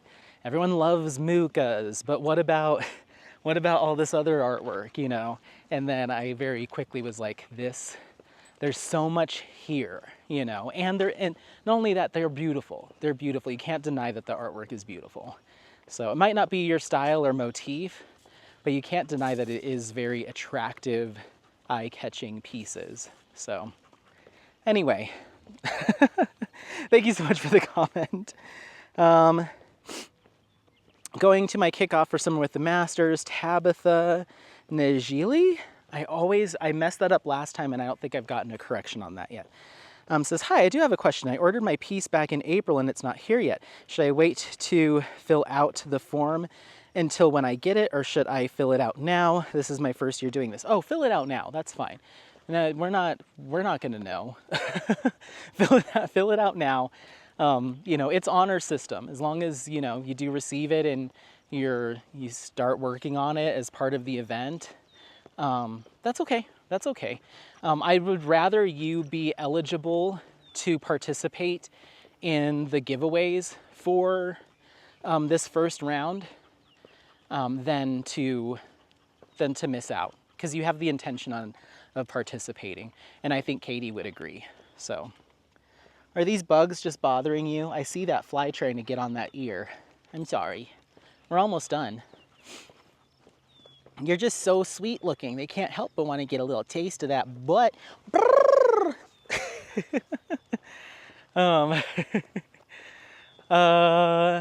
So yeah, it's fine. Fill it out now. Going to my vlog, episode 111, responding to your comments, part 14. Janjira Williams says, sounds like you have a lovely day. Oh, thank you. I did. And then my vlog, episode 109. Nancy Reagan says, I recommend Gorilla Glue. Oh, for gluing the canvas to the command strips, you were suggesting Gorilla Glue. That is a good option. I think one other person mentioned super glue. I ended up going with the tape, that like super sticky tape, and it's been fantastic because it's not permanent to either the canvas or the wall, but that stuff holds like no other. It's fantastic. But thank you for the recommendation. Nancy Reagan also says, Regan? in regards to my finish and review of Gizmonda. Two things. It's stunning, thank you. And I think that you should redo it with the title, but I am a completist. Yeah, for now I like it. For now I'm keeping it. Once I do all the other panels, and then come 2032, once they're all done, and I'm like, ooh, one of these things is not like the other, then I will redo it. But I'm not gonna even buy it or consider jumping back into it again until that's all done, because maybe I get them all done and I'm like, it looks fine. Then I've just saved myself, months of work. So I'm gonna wait, see what they all look like next to each other, because I like it for now. Get it? I think they're getting around his mouth, and so, or he just sees them flying by and he's like, enough. They're mosquitoes, they're not fleas and ticks. Okay. My vlog episode 113. Mia says, Anthony, I was just pulling your leg a little. I know. That's in regards to, I missed going live with Mia last month. I totally blew it off and I felt like a jerk. I would never expect anyone to watch all my videos, and those rabbit holes are very important. I usually end up watching Star Trek interviews or something, new kids related, especially at the moment since they just released their new album. Ooh. And then I have all my audiobooks I listen to as well. By the time you get to this comment, I guess you are back from Cedar Point. You are correct. And I hope it was amazing and everything you hoped for. Love and hugs to you both. Thank you so much. I appreciate it. Yeah, I've just been, even recently, has been much more podcasts and audiobooks and just regular old music than like any YouTube content. Even like the skincare stuff.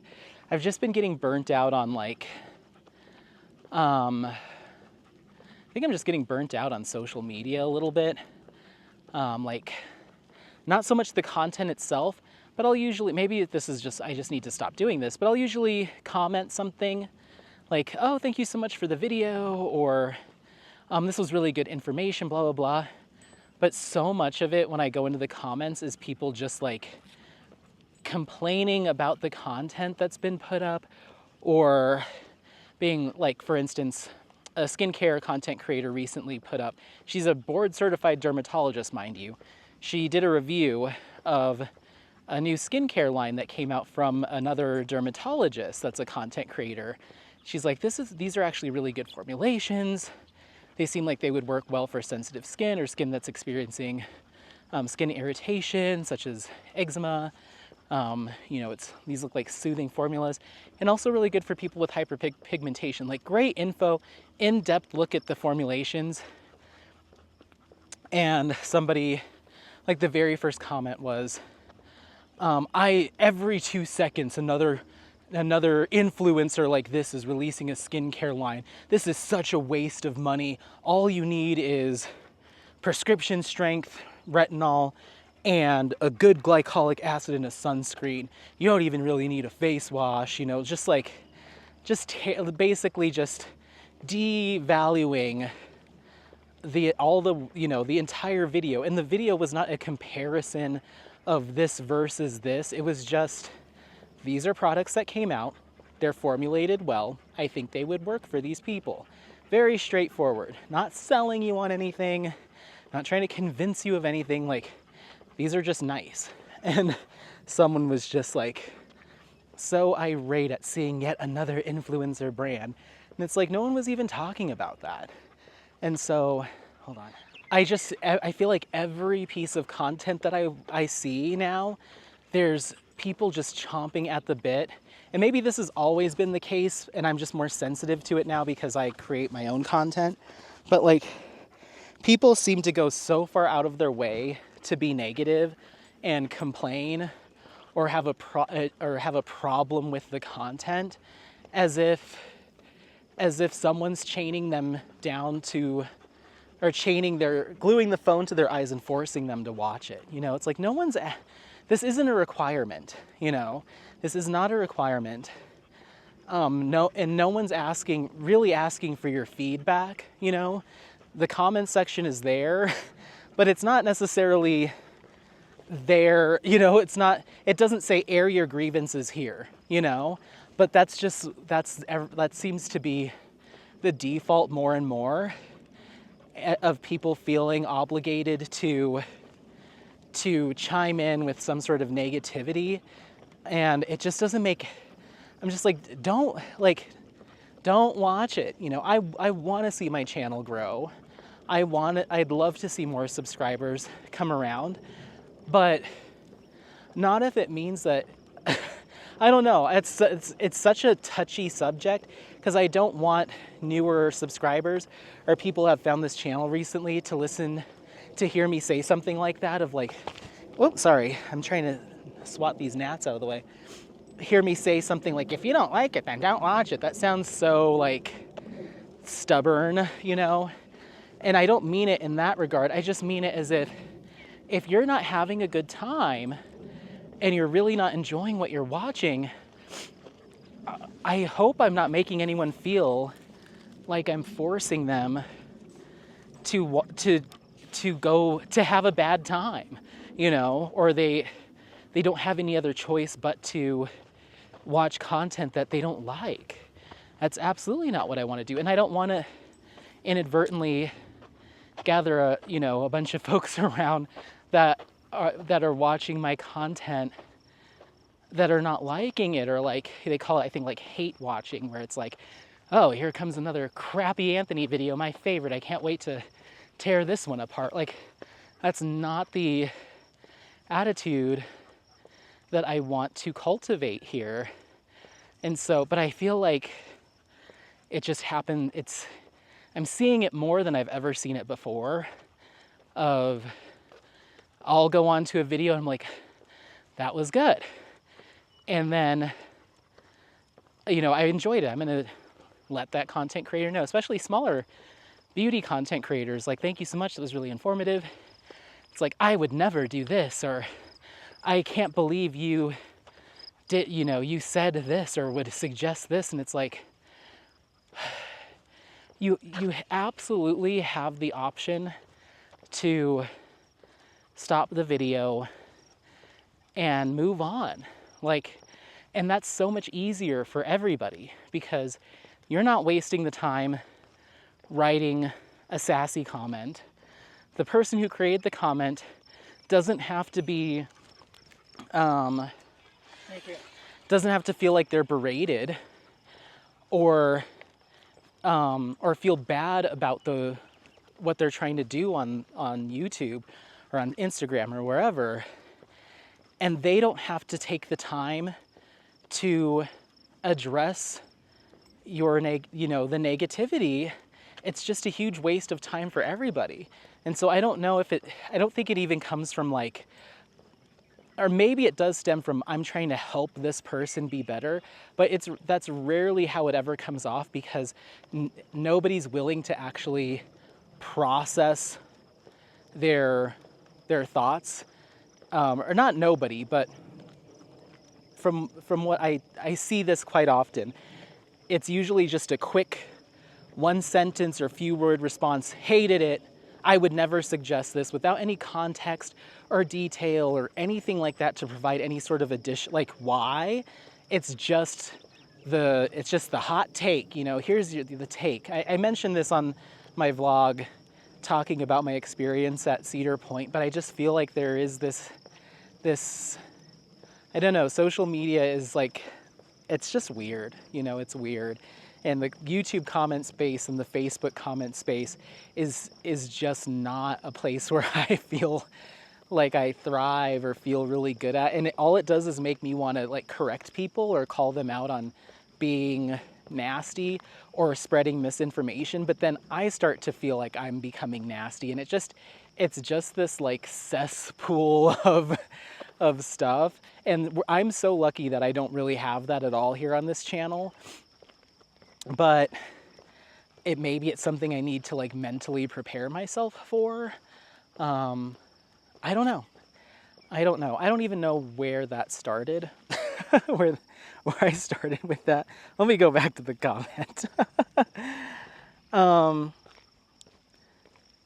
I don't even know where I ended up on that tangent, but I did.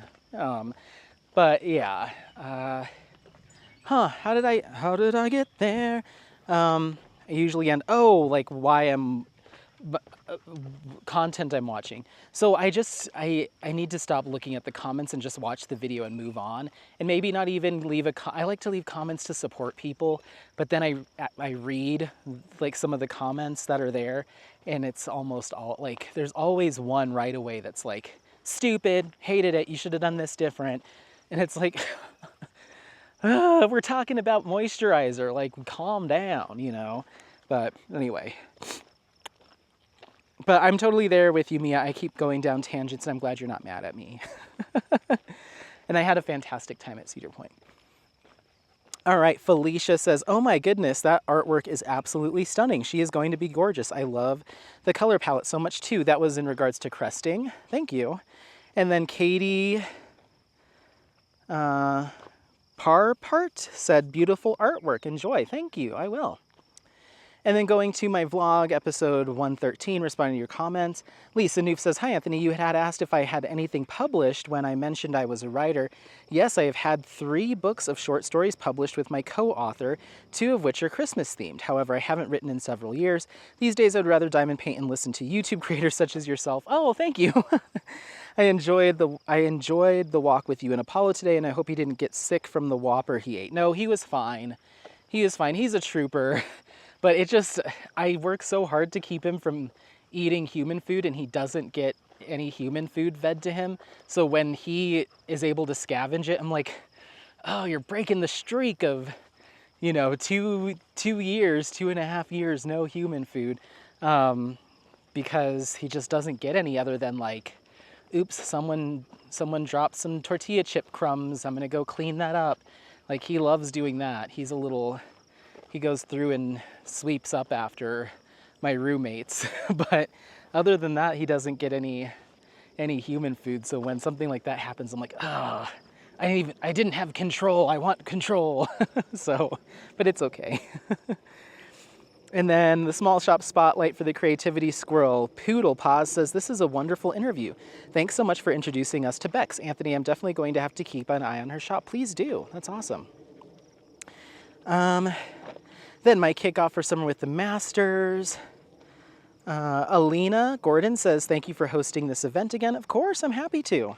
And Christy Anonymous says, hello, hi.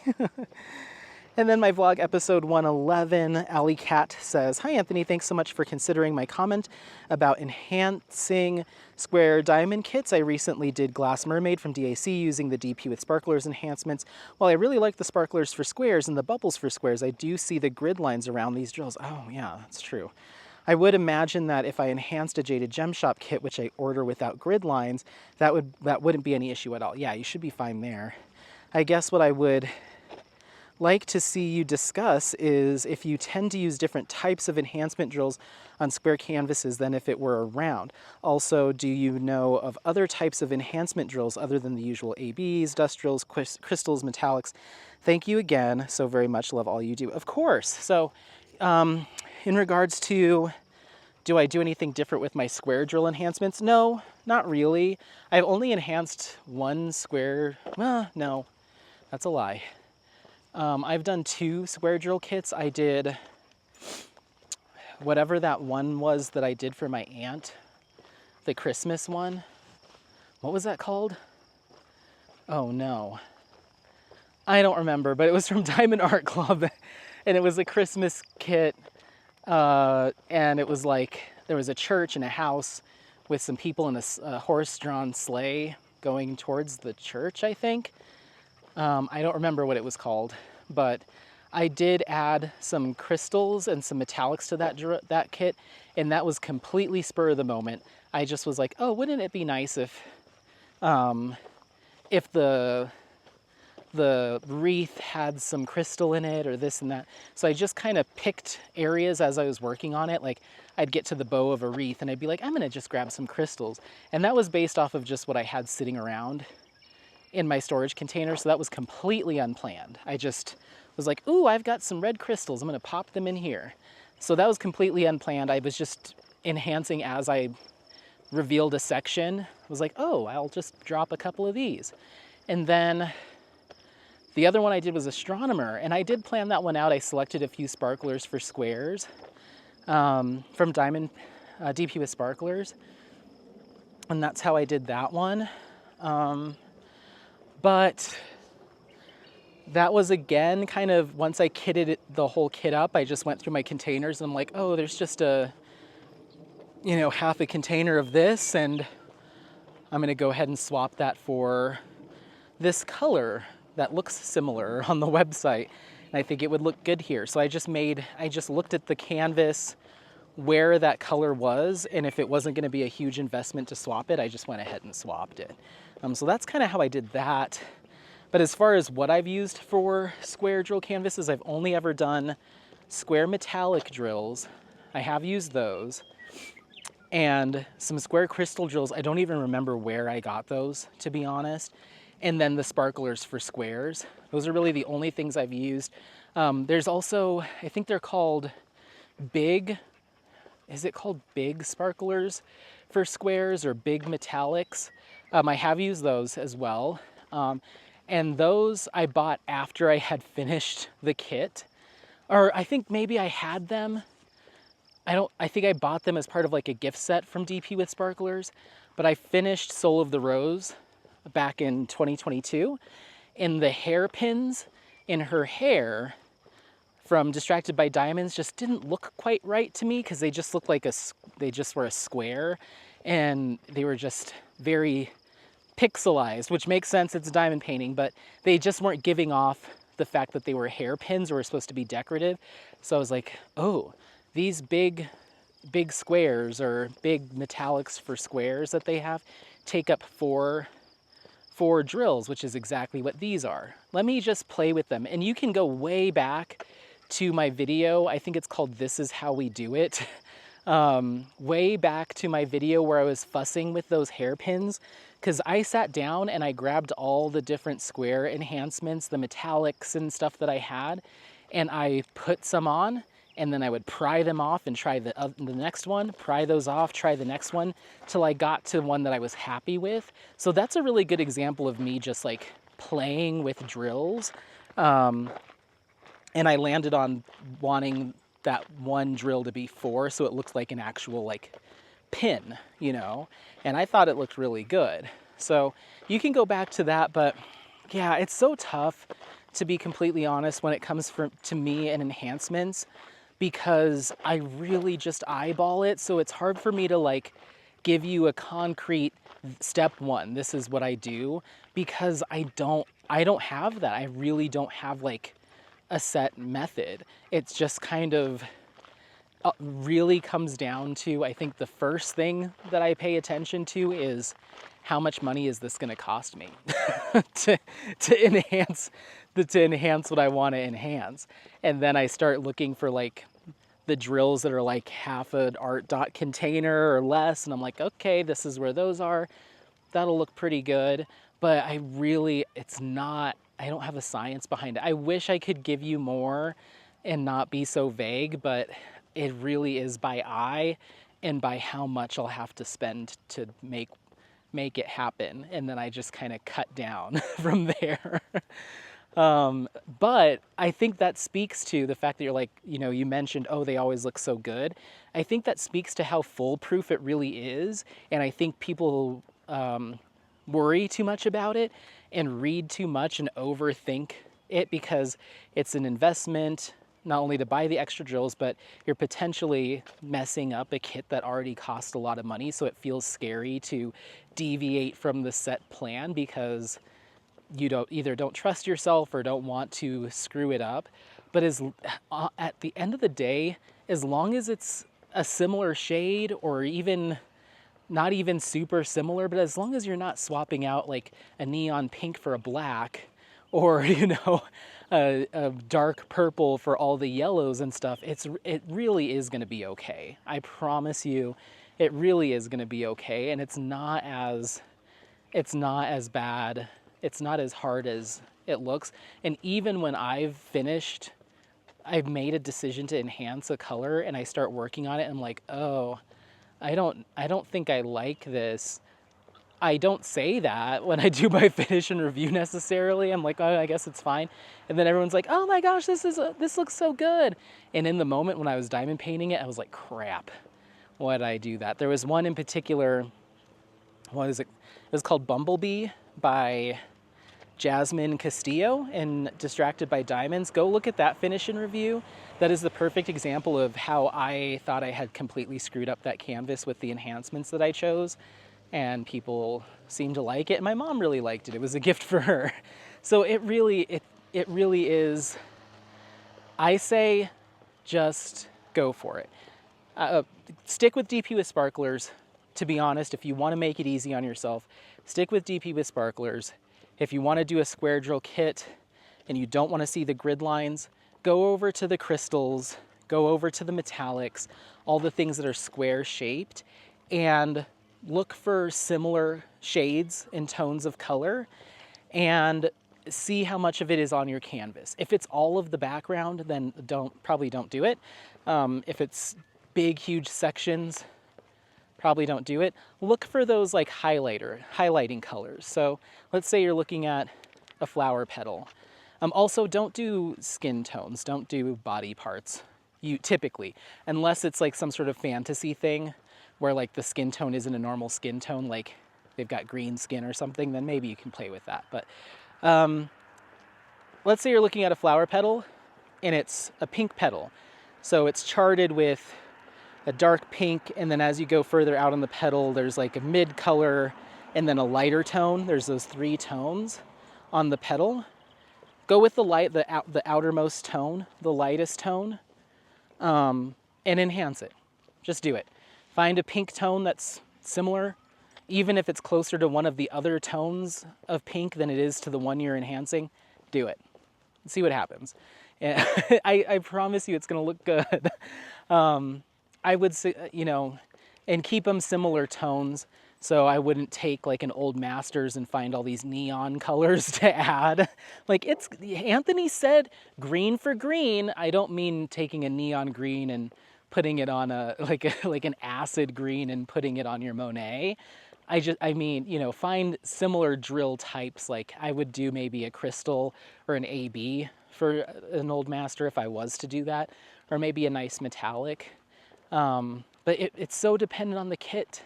It's so dependent on the kit and the style of artwork too. So once again, it's not black and white. And I think that's what people are looking for, is like, just tell me how to do this right. And I'm like, I can't really until I know exactly what kit you're working on. I can't really point you in a specific direction. But I just say, just go for it. Trust your instinct and trust your gut. You know what looks good. You picked out that kit. You know it's good artwork, and it's gonna guide you in the right direction, what's charted there. So just kit it up, pull out a color. Like, okay, this is half a container of a canary yellow. Go over to DP with sparklers. Oh, they have a really nice canary yellow AB. And this looks like it might be more of a highlight color. It's not the whole background. Boom. Swap it. You're good. Oh, now I'm going to have all these people coming back and be like, my kit looks awful because of you. But I promise, I don't guarantee it, but I can pinky promise you that it'll work good. It'll work out. Okay. Thank you so much for the comment. Oh, was there more to that? Also, do you know of other types of enhancement drills other than AB, dust drills, crystals, metallics? No, not really.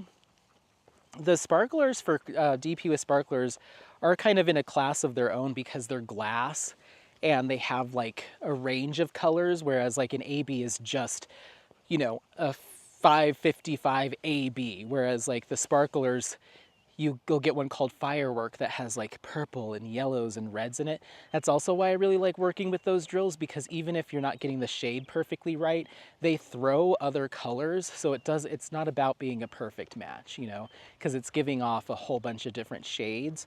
So you can be a little bit more just broad strokes with picking those colors. But yeah, those are really kind of the only ones I'm aware of. I know, I don't know, Diamond Dots just call, or Diamond Art Club just calls their things other things.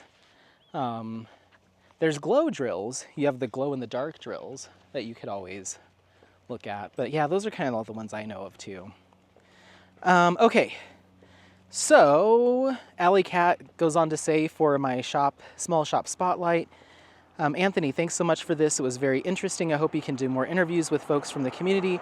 You do an excellent job. Second career, it's my main career.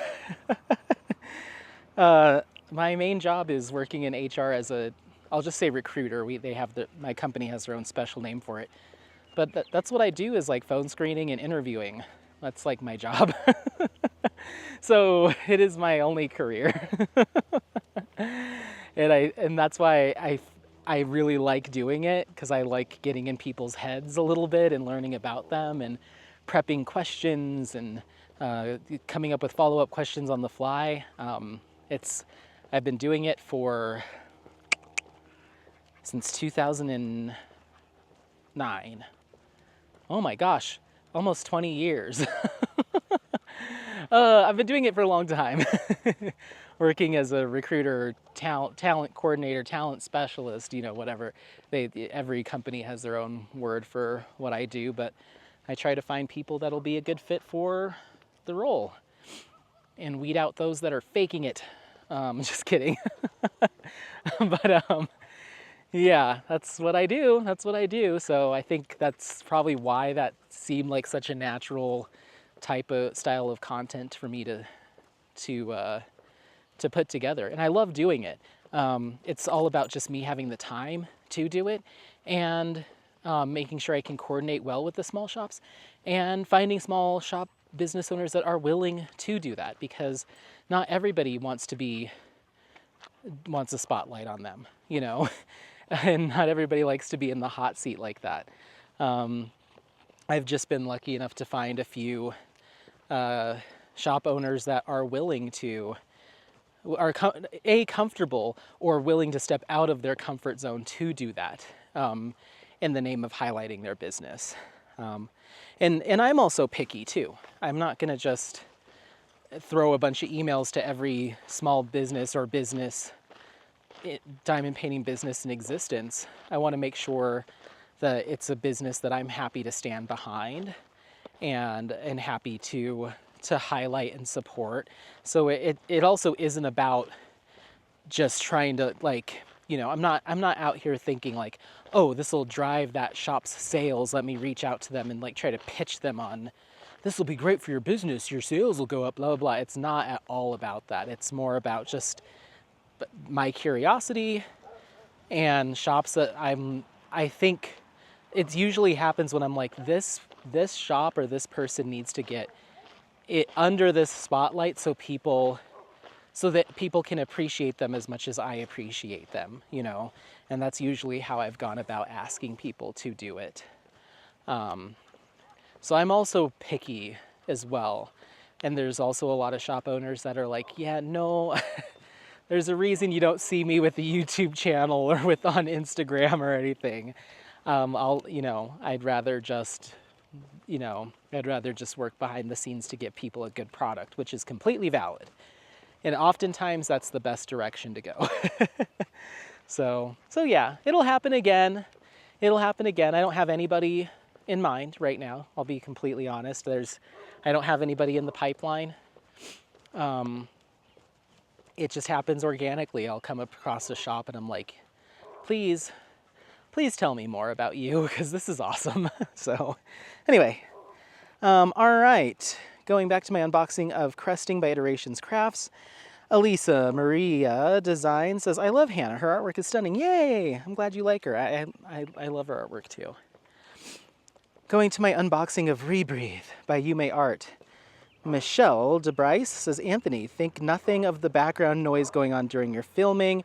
It didn't detract from you at all. I can definitely empathize, though during COVID, when all the schools shut down, we teachers were expected to transition to a digital medium for lesson delivery. So I was going to record my biology video and decided to go outside on my deck to film. I live in a cul-de-sac and it's usually pretty quiet, but just at that moment, my neighbor decided to crank up his chainsaw. What? I was like, really? Needless to say, I had to take my lesson. Yeah, it's just, it's like, it just, you know, it's always the timing of some people. And, you know, and I know that people don't do that stuff with the intent like, oh, this will really mess up their thing. But it's always the one time that you're like, I don't know, it's just how the universe works sometimes, where it's like, all right, I haven't done this thing before, or in a while, I'm gonna go do it. And somebody comes along and is like, you know what I want to do is something really loud and obnoxious right now, you know? It's like, how did our stars align where we both had like the completely opposite idea at the same time? Oh, that's funny. Yeah, that dog barking, I was like, seriously? I'm trying to like get ready to leave on this vacation. I'm trying to cram all these unboxings in to like keep my content going so people have something to watch while I'm gone. And they're outside on a Tuesday just cackling, and the dog's barking, and there's a guy sanding a bumper at the auto body shop across the street. And I'm like, did you all like coordinate this? But thank you so much for the comment. Going to my kickoff for Summer with the Masters, Lori Newton says, thank you for sharing. I'm so excited as this year will be my first Summer with the Masters. Yay, there's so many firsts. That's awesome. Yeah, I'm happy that we're having so many people joining. This is so cool. Hold on, everyone. Okay, sorry, I was just scrolling real quick to see how many more comments we have. We have a lot. A lot of them are people commenting on my Mooka event video. I don't know if I'm going to read all of those one by one, because, you know, a lot of them are people responding to my request for you to comment on one thing you learned about Mooka. One thing you learned about Mooka to enter in the giveaway for that video. So I don't know if it's necessary to read every, you know, all 180 something of those entries. I will like and heart them after I've drawn the winner, and we'll just call that. I'm just gonna say blanket statement, thank you for commenting. I'm glad that you learned a lot about the Mooka event, or about Alphonse Mooka from that video. And thank you so much for watching that video, but that will just be, that would be multiple responding to your comments videos just to get through those. So I'm just gonna call those as those don't count for the vlogs, because they're part of a you know, for a giveaway. So it's just a abnormally high amount of comments, which is a good thing, but for the purposes of what we do here on these chit chat responding to your comments vlogs, it would just consume so much of the time that we have for not only the rest of this video, but like multiple videos after that. It would put me, you know, a month, 2 months behind to try to just get through those. So I hope you're okay with that. I will like them and heart them once I select the winner on the 16th, but I don't have any plans on reading those individually, but I do appreciate it. So the last thing I wanted to mention, I ended up responding to one comment via text from a week ago, a couple weeks ago, a few weeks ago.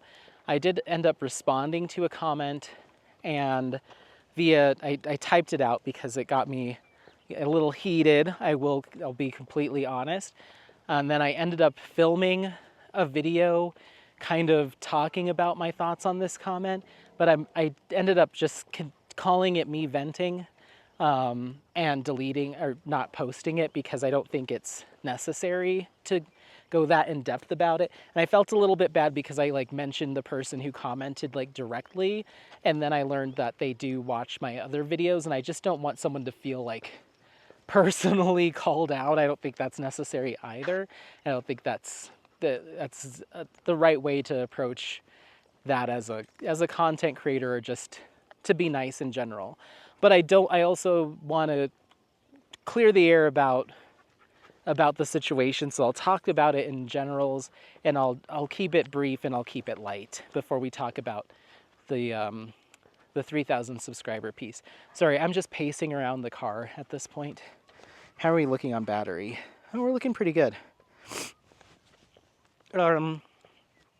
So going back to how I was talking about, just like, I don't know, I feel like these days when I go into comments on videos that I like or that I watch from content creators, people just seem ready and raring to, to be hypercritical, or the default is negativity, and I'm so glad that I don't have that over on my channel. But it is something I think about as the channel grows. More people find it and maybe have certain expectations of the content that they expect to see from either diamond painting content or just content in general.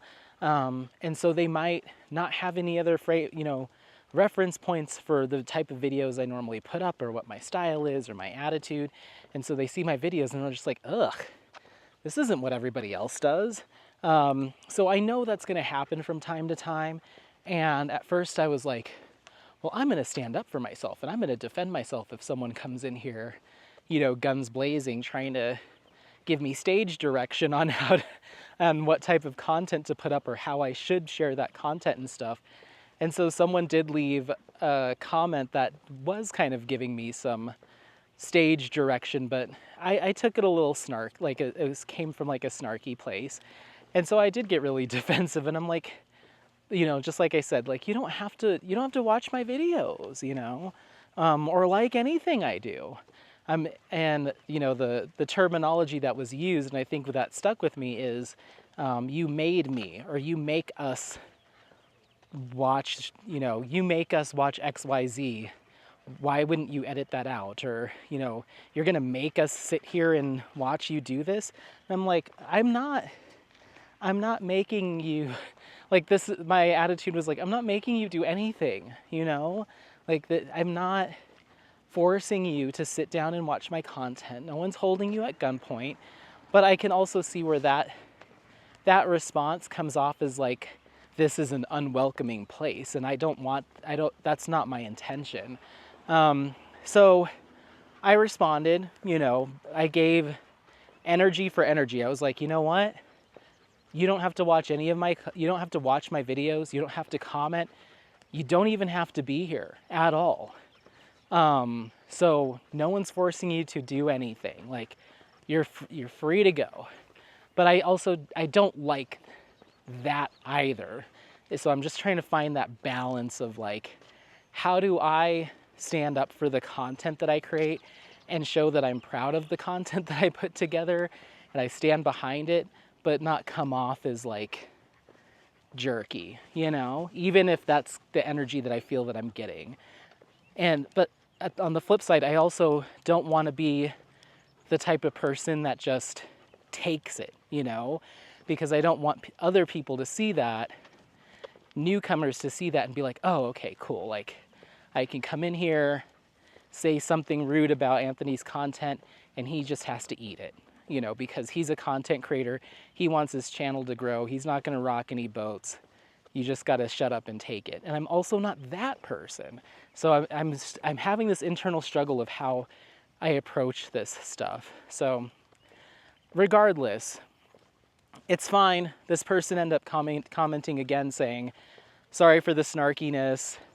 I watch your vlogs and stuff too. And I was like, crap, see, this is the one thing I want to avoid. Because I assume it's someone coming out of the woodwork who doesn't know, hasn't seen other videos I do, doesn't see other things I do, and they're just like, you suck, bye. And so that's the type of stuff that I'm like, you don't get to just come in here and do that. But then I came to realize it is somebody that watches videos frequently, and maybe, I don't know why, certain people write in certain styles, or maybe it got to them, I don't know. But here's what I'll say, just to clear the air. If you feel, this is just on my channel, I don't know how, I don't know how other people do things, But if if you have any sort of critique on the content that I put up, it's fine. I want to hear it because I do want to be a better content creator and create content that you do seek out and look forward to watching. But for me, that means the audio was off. I couldn't really hear you. You were way too loud. Anthony, you misspelled masters in that thumbnail. It was a little too dark, or like, obviously if I'm filming at night, there's nothing I can do. But you know what I mean, like color, sound issues, typos, that type of thing. If I've misspoken about something, corrections and omissions are totally welcome here. Actually Muka didn't do this, or he did do this, or DAC is actually changing this to this. I want all of that stuff. But when it comes to like what you're actually seeing, I do go through and review my videos and cut stuff out that I think is just dragging or wasting time. For instance, on this particular vlog, there's been several times where people start walking past me, so I will cut it out. That way you don't have to sit in silence with me for a minute while I get past a walker or a cyclist. Like, I do my best to cut out as much of the dead air as I can. So if there is something I'm doing that could be perceived as dead air, it was either short enough that I wasn't willing to, go from my diamond painting back over to my computer, hunt it down, clip it out. Usually if it's like 8 seconds or less, I'm not gonna worry about it, as long as it's not me just silently walking for a minute and a half, I'm gonna leave that stuff in.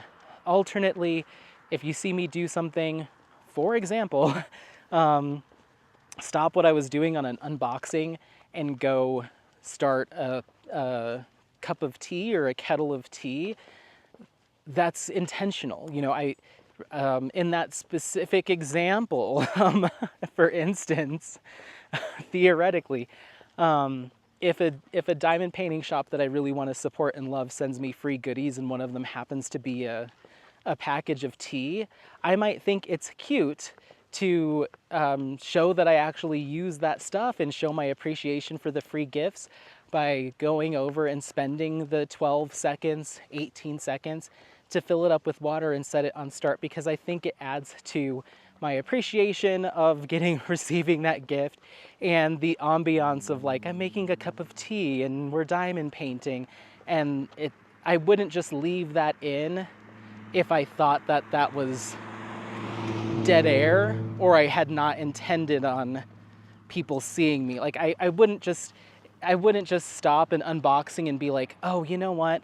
I've got a hankering for Easy Mac. Hang on, everyone. Let me go microwave some Easy Mac or make a cup of ramen and come back. Like, I wouldn't do that. And I hope you would see, I hope everyone would see in previous videos that's not something that I would do. So if you see something of that nature as it relates to what I received in a package, just understand that it was 99% of the time it would be intentional, and there's no need to tell me that I'm wasting your time by making you sit through me doing something. It's very similar. I find it akin to when I've seen this happen to other content creators. Someone will put up a whip in chat and someone will comment and say, stop talking about your kids so much. I came here to learn about diamond painting and hear more about this kit. I don't need to hear about your kids. I've also seen, I'm not interested in hearing more about your weight loss. I'm not going on a weight loss journey, but I do struggle with my weight, and I don't need it like rubbed in my face, hearing someone talking about how they're losing weight, because that makes me feel bad. It's those kind of personal preferences and what you feel is what you want to see or want to hear. That doesn't mean that a content creator has to bend to those necessarily. So just understand that if it's something you're hearing that I'm speaking or seeing that I'm filming, that it's all there intentionally. However, if you can't hear what I'm saying, or it's too loud, what you're hearing, or you can't see what I'm saying, if I'm like, hey, all right, go ahead and take a look at this, and if there's nothing, then yes, please.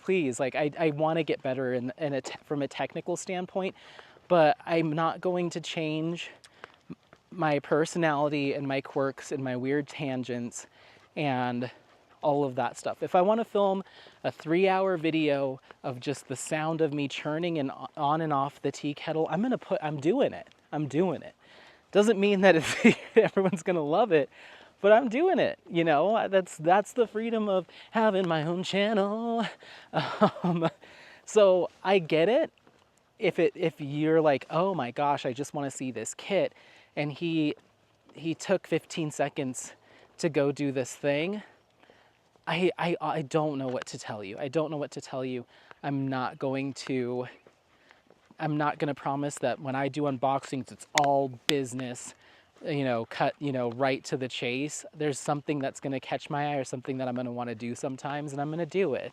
And if I really feel that it is impeding a video to the point that it's like unwatchable, I'll see that in editing and I'll cut it out, like if someone knocks on the door, if I get a phone call. But in that particular, for instance, it was really part of me showing how much I love that shop and everything that they sent me. So I'm theoretically, if that was to happen, I'm sorry that you felt that way, and I'm sorry that my response, if this was to happen, was I was just returning energy for energy.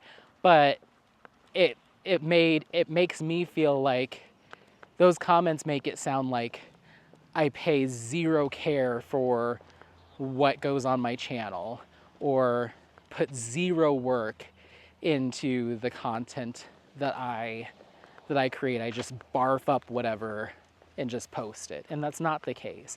These vlogs are the exception, because I'm just doing what I do. But when it comes to unboxings, I do try to clean those up. I remove as much of the crinkle sound as possible. I try to provide a pan over of the canvases that don't fit in frame, and put music that's themed to whatever the kit is. Like, I feel like I do enough, for me at least.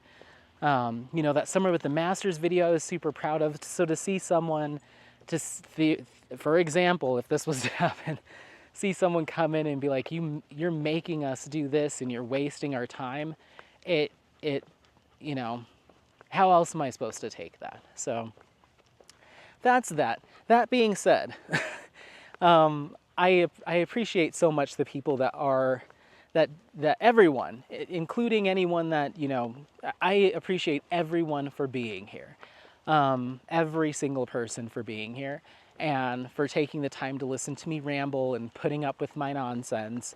And I hope that it keeps you company and that you enjoy the time that we get to spend doing walks and this and that, because I really enjoy it and it means a lot to me. So to see the channel grow to 3,000 subscribers, that didn't even seem like it was, and I don't want to say that it wasn't possible, but I didn't think that was something that I would end up having the ability to do, or attaining that. I don't set goals around this channel. It really is just, me doing what I do anyway. And so the fact that there's 3,000 people that kind of want to see that, I'm just like, okay, all right, that's cool. So yeah, I just don't know what else to say other than I'm super appreciative, and it makes me feel very seen, especially when I'm doing rants and stuff, or like just talking about life and stuff, that people are here listening. It's really cool. And most of all, it makes me feel good knowing that I may be keeping someone company that is looking for that kind of chit chat and stuff. And I hope that these responding to your comments bring that connection even more closer, than if I was just to type something real quick or not type anything at all. And I hope I can continue to do this. The more the channel grows, the more that people comment, these will become more and more delayed because I can only do so many, respond to so many comments, but I don't want to just start shooting off responses like, thank you, thank you, thank you. I want to go on the random tangents when a comment comes up and sparks something in my head. I want to make them more long form if I decide to, or if it calls for it. So I'm going to keep doing them this style, and we may just continue to get backlogged, but that's okay as long as you're fine with that and don't need a response like next day or next week or next month. I'm fine with it if you're fine with it, and I'll try to make more decisions when it comes to these bulk responses like the event to just count those as something else so we can get back to like the real talk, you know? So I'll keep adjusting with it and playing with it, but I appreciate you specifically, you listening. I see you. Lisa, where are you? Lisa and Lisa. No, every single person. I feel like I learn more and more about everybody as they comment and all of that stuff. And yeah, it's just really cool. It's just really cool to have so many crafty friends that want to engage with me and take value out of the content that I put up. It really does mean a lot. It really does. I know people say these same kinds of things when they do thank you videos, but it really does. And I feel it when I don't get to put up something for a while. Like I feel like there's a piece missing from my social life, for whatever that's worth. So I love it. I love it. It's awesome. And it's so cool to see that continue to grow. So that being said, I'm going to make this a little self-serving. Leave in the comments. Did you find a ball? Sorry, not you guys. Did you find a ball? Oh my gosh. Oh my God. That's cool. Can I see it? Ready? Whoa. Okay. I'm going to make this self-serving. I don't care. I have 3,000 subscribers now, so I'll do what I want. I'm Lil Diamonds.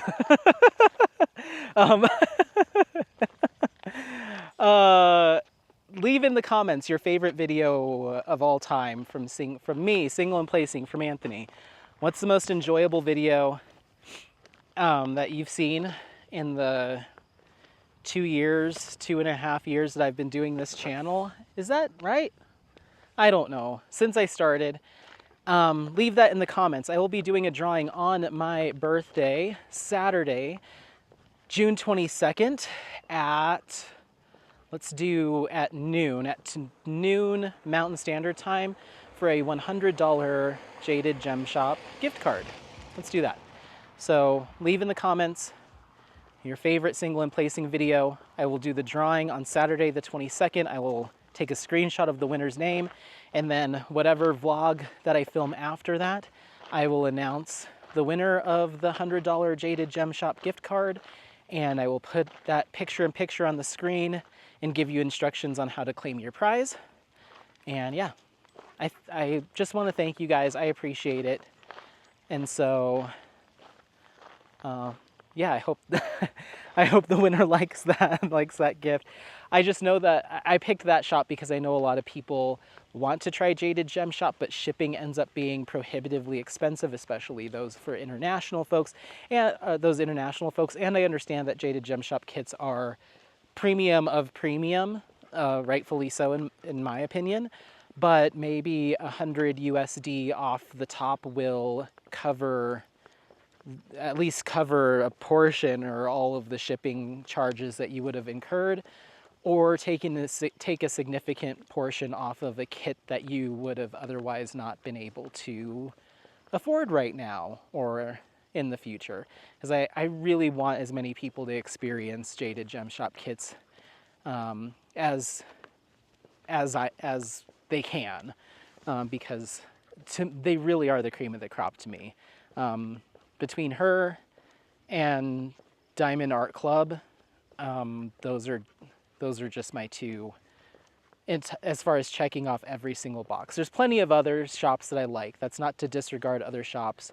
And I could go off naming all the shops so nobody feels left out. But I know the shops that those two, other shops other than those two that I support won't feel left out because I've shown them so much love. So I don't feel like I need to go through and list them all. Bex, Don't give me that, Bex. Don't give me that look. Bex. So yeah, but I do want people to experience Jaded Gem Shop who haven't had the opportunity, and I'll pick a different shop next time. We'll share the love, but I know people specifically asked if I was to do this when I do this giveaway to make it Jaded Gem Shop, and your wish has been granted. Hopefully you win, and yeah, comment with your favorite video from any point in time.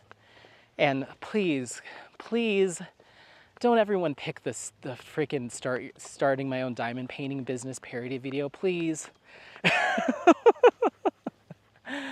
I don't want to have to read all those comments. Maybe, no, that counts as a giveaway. That counts as giveaway comments.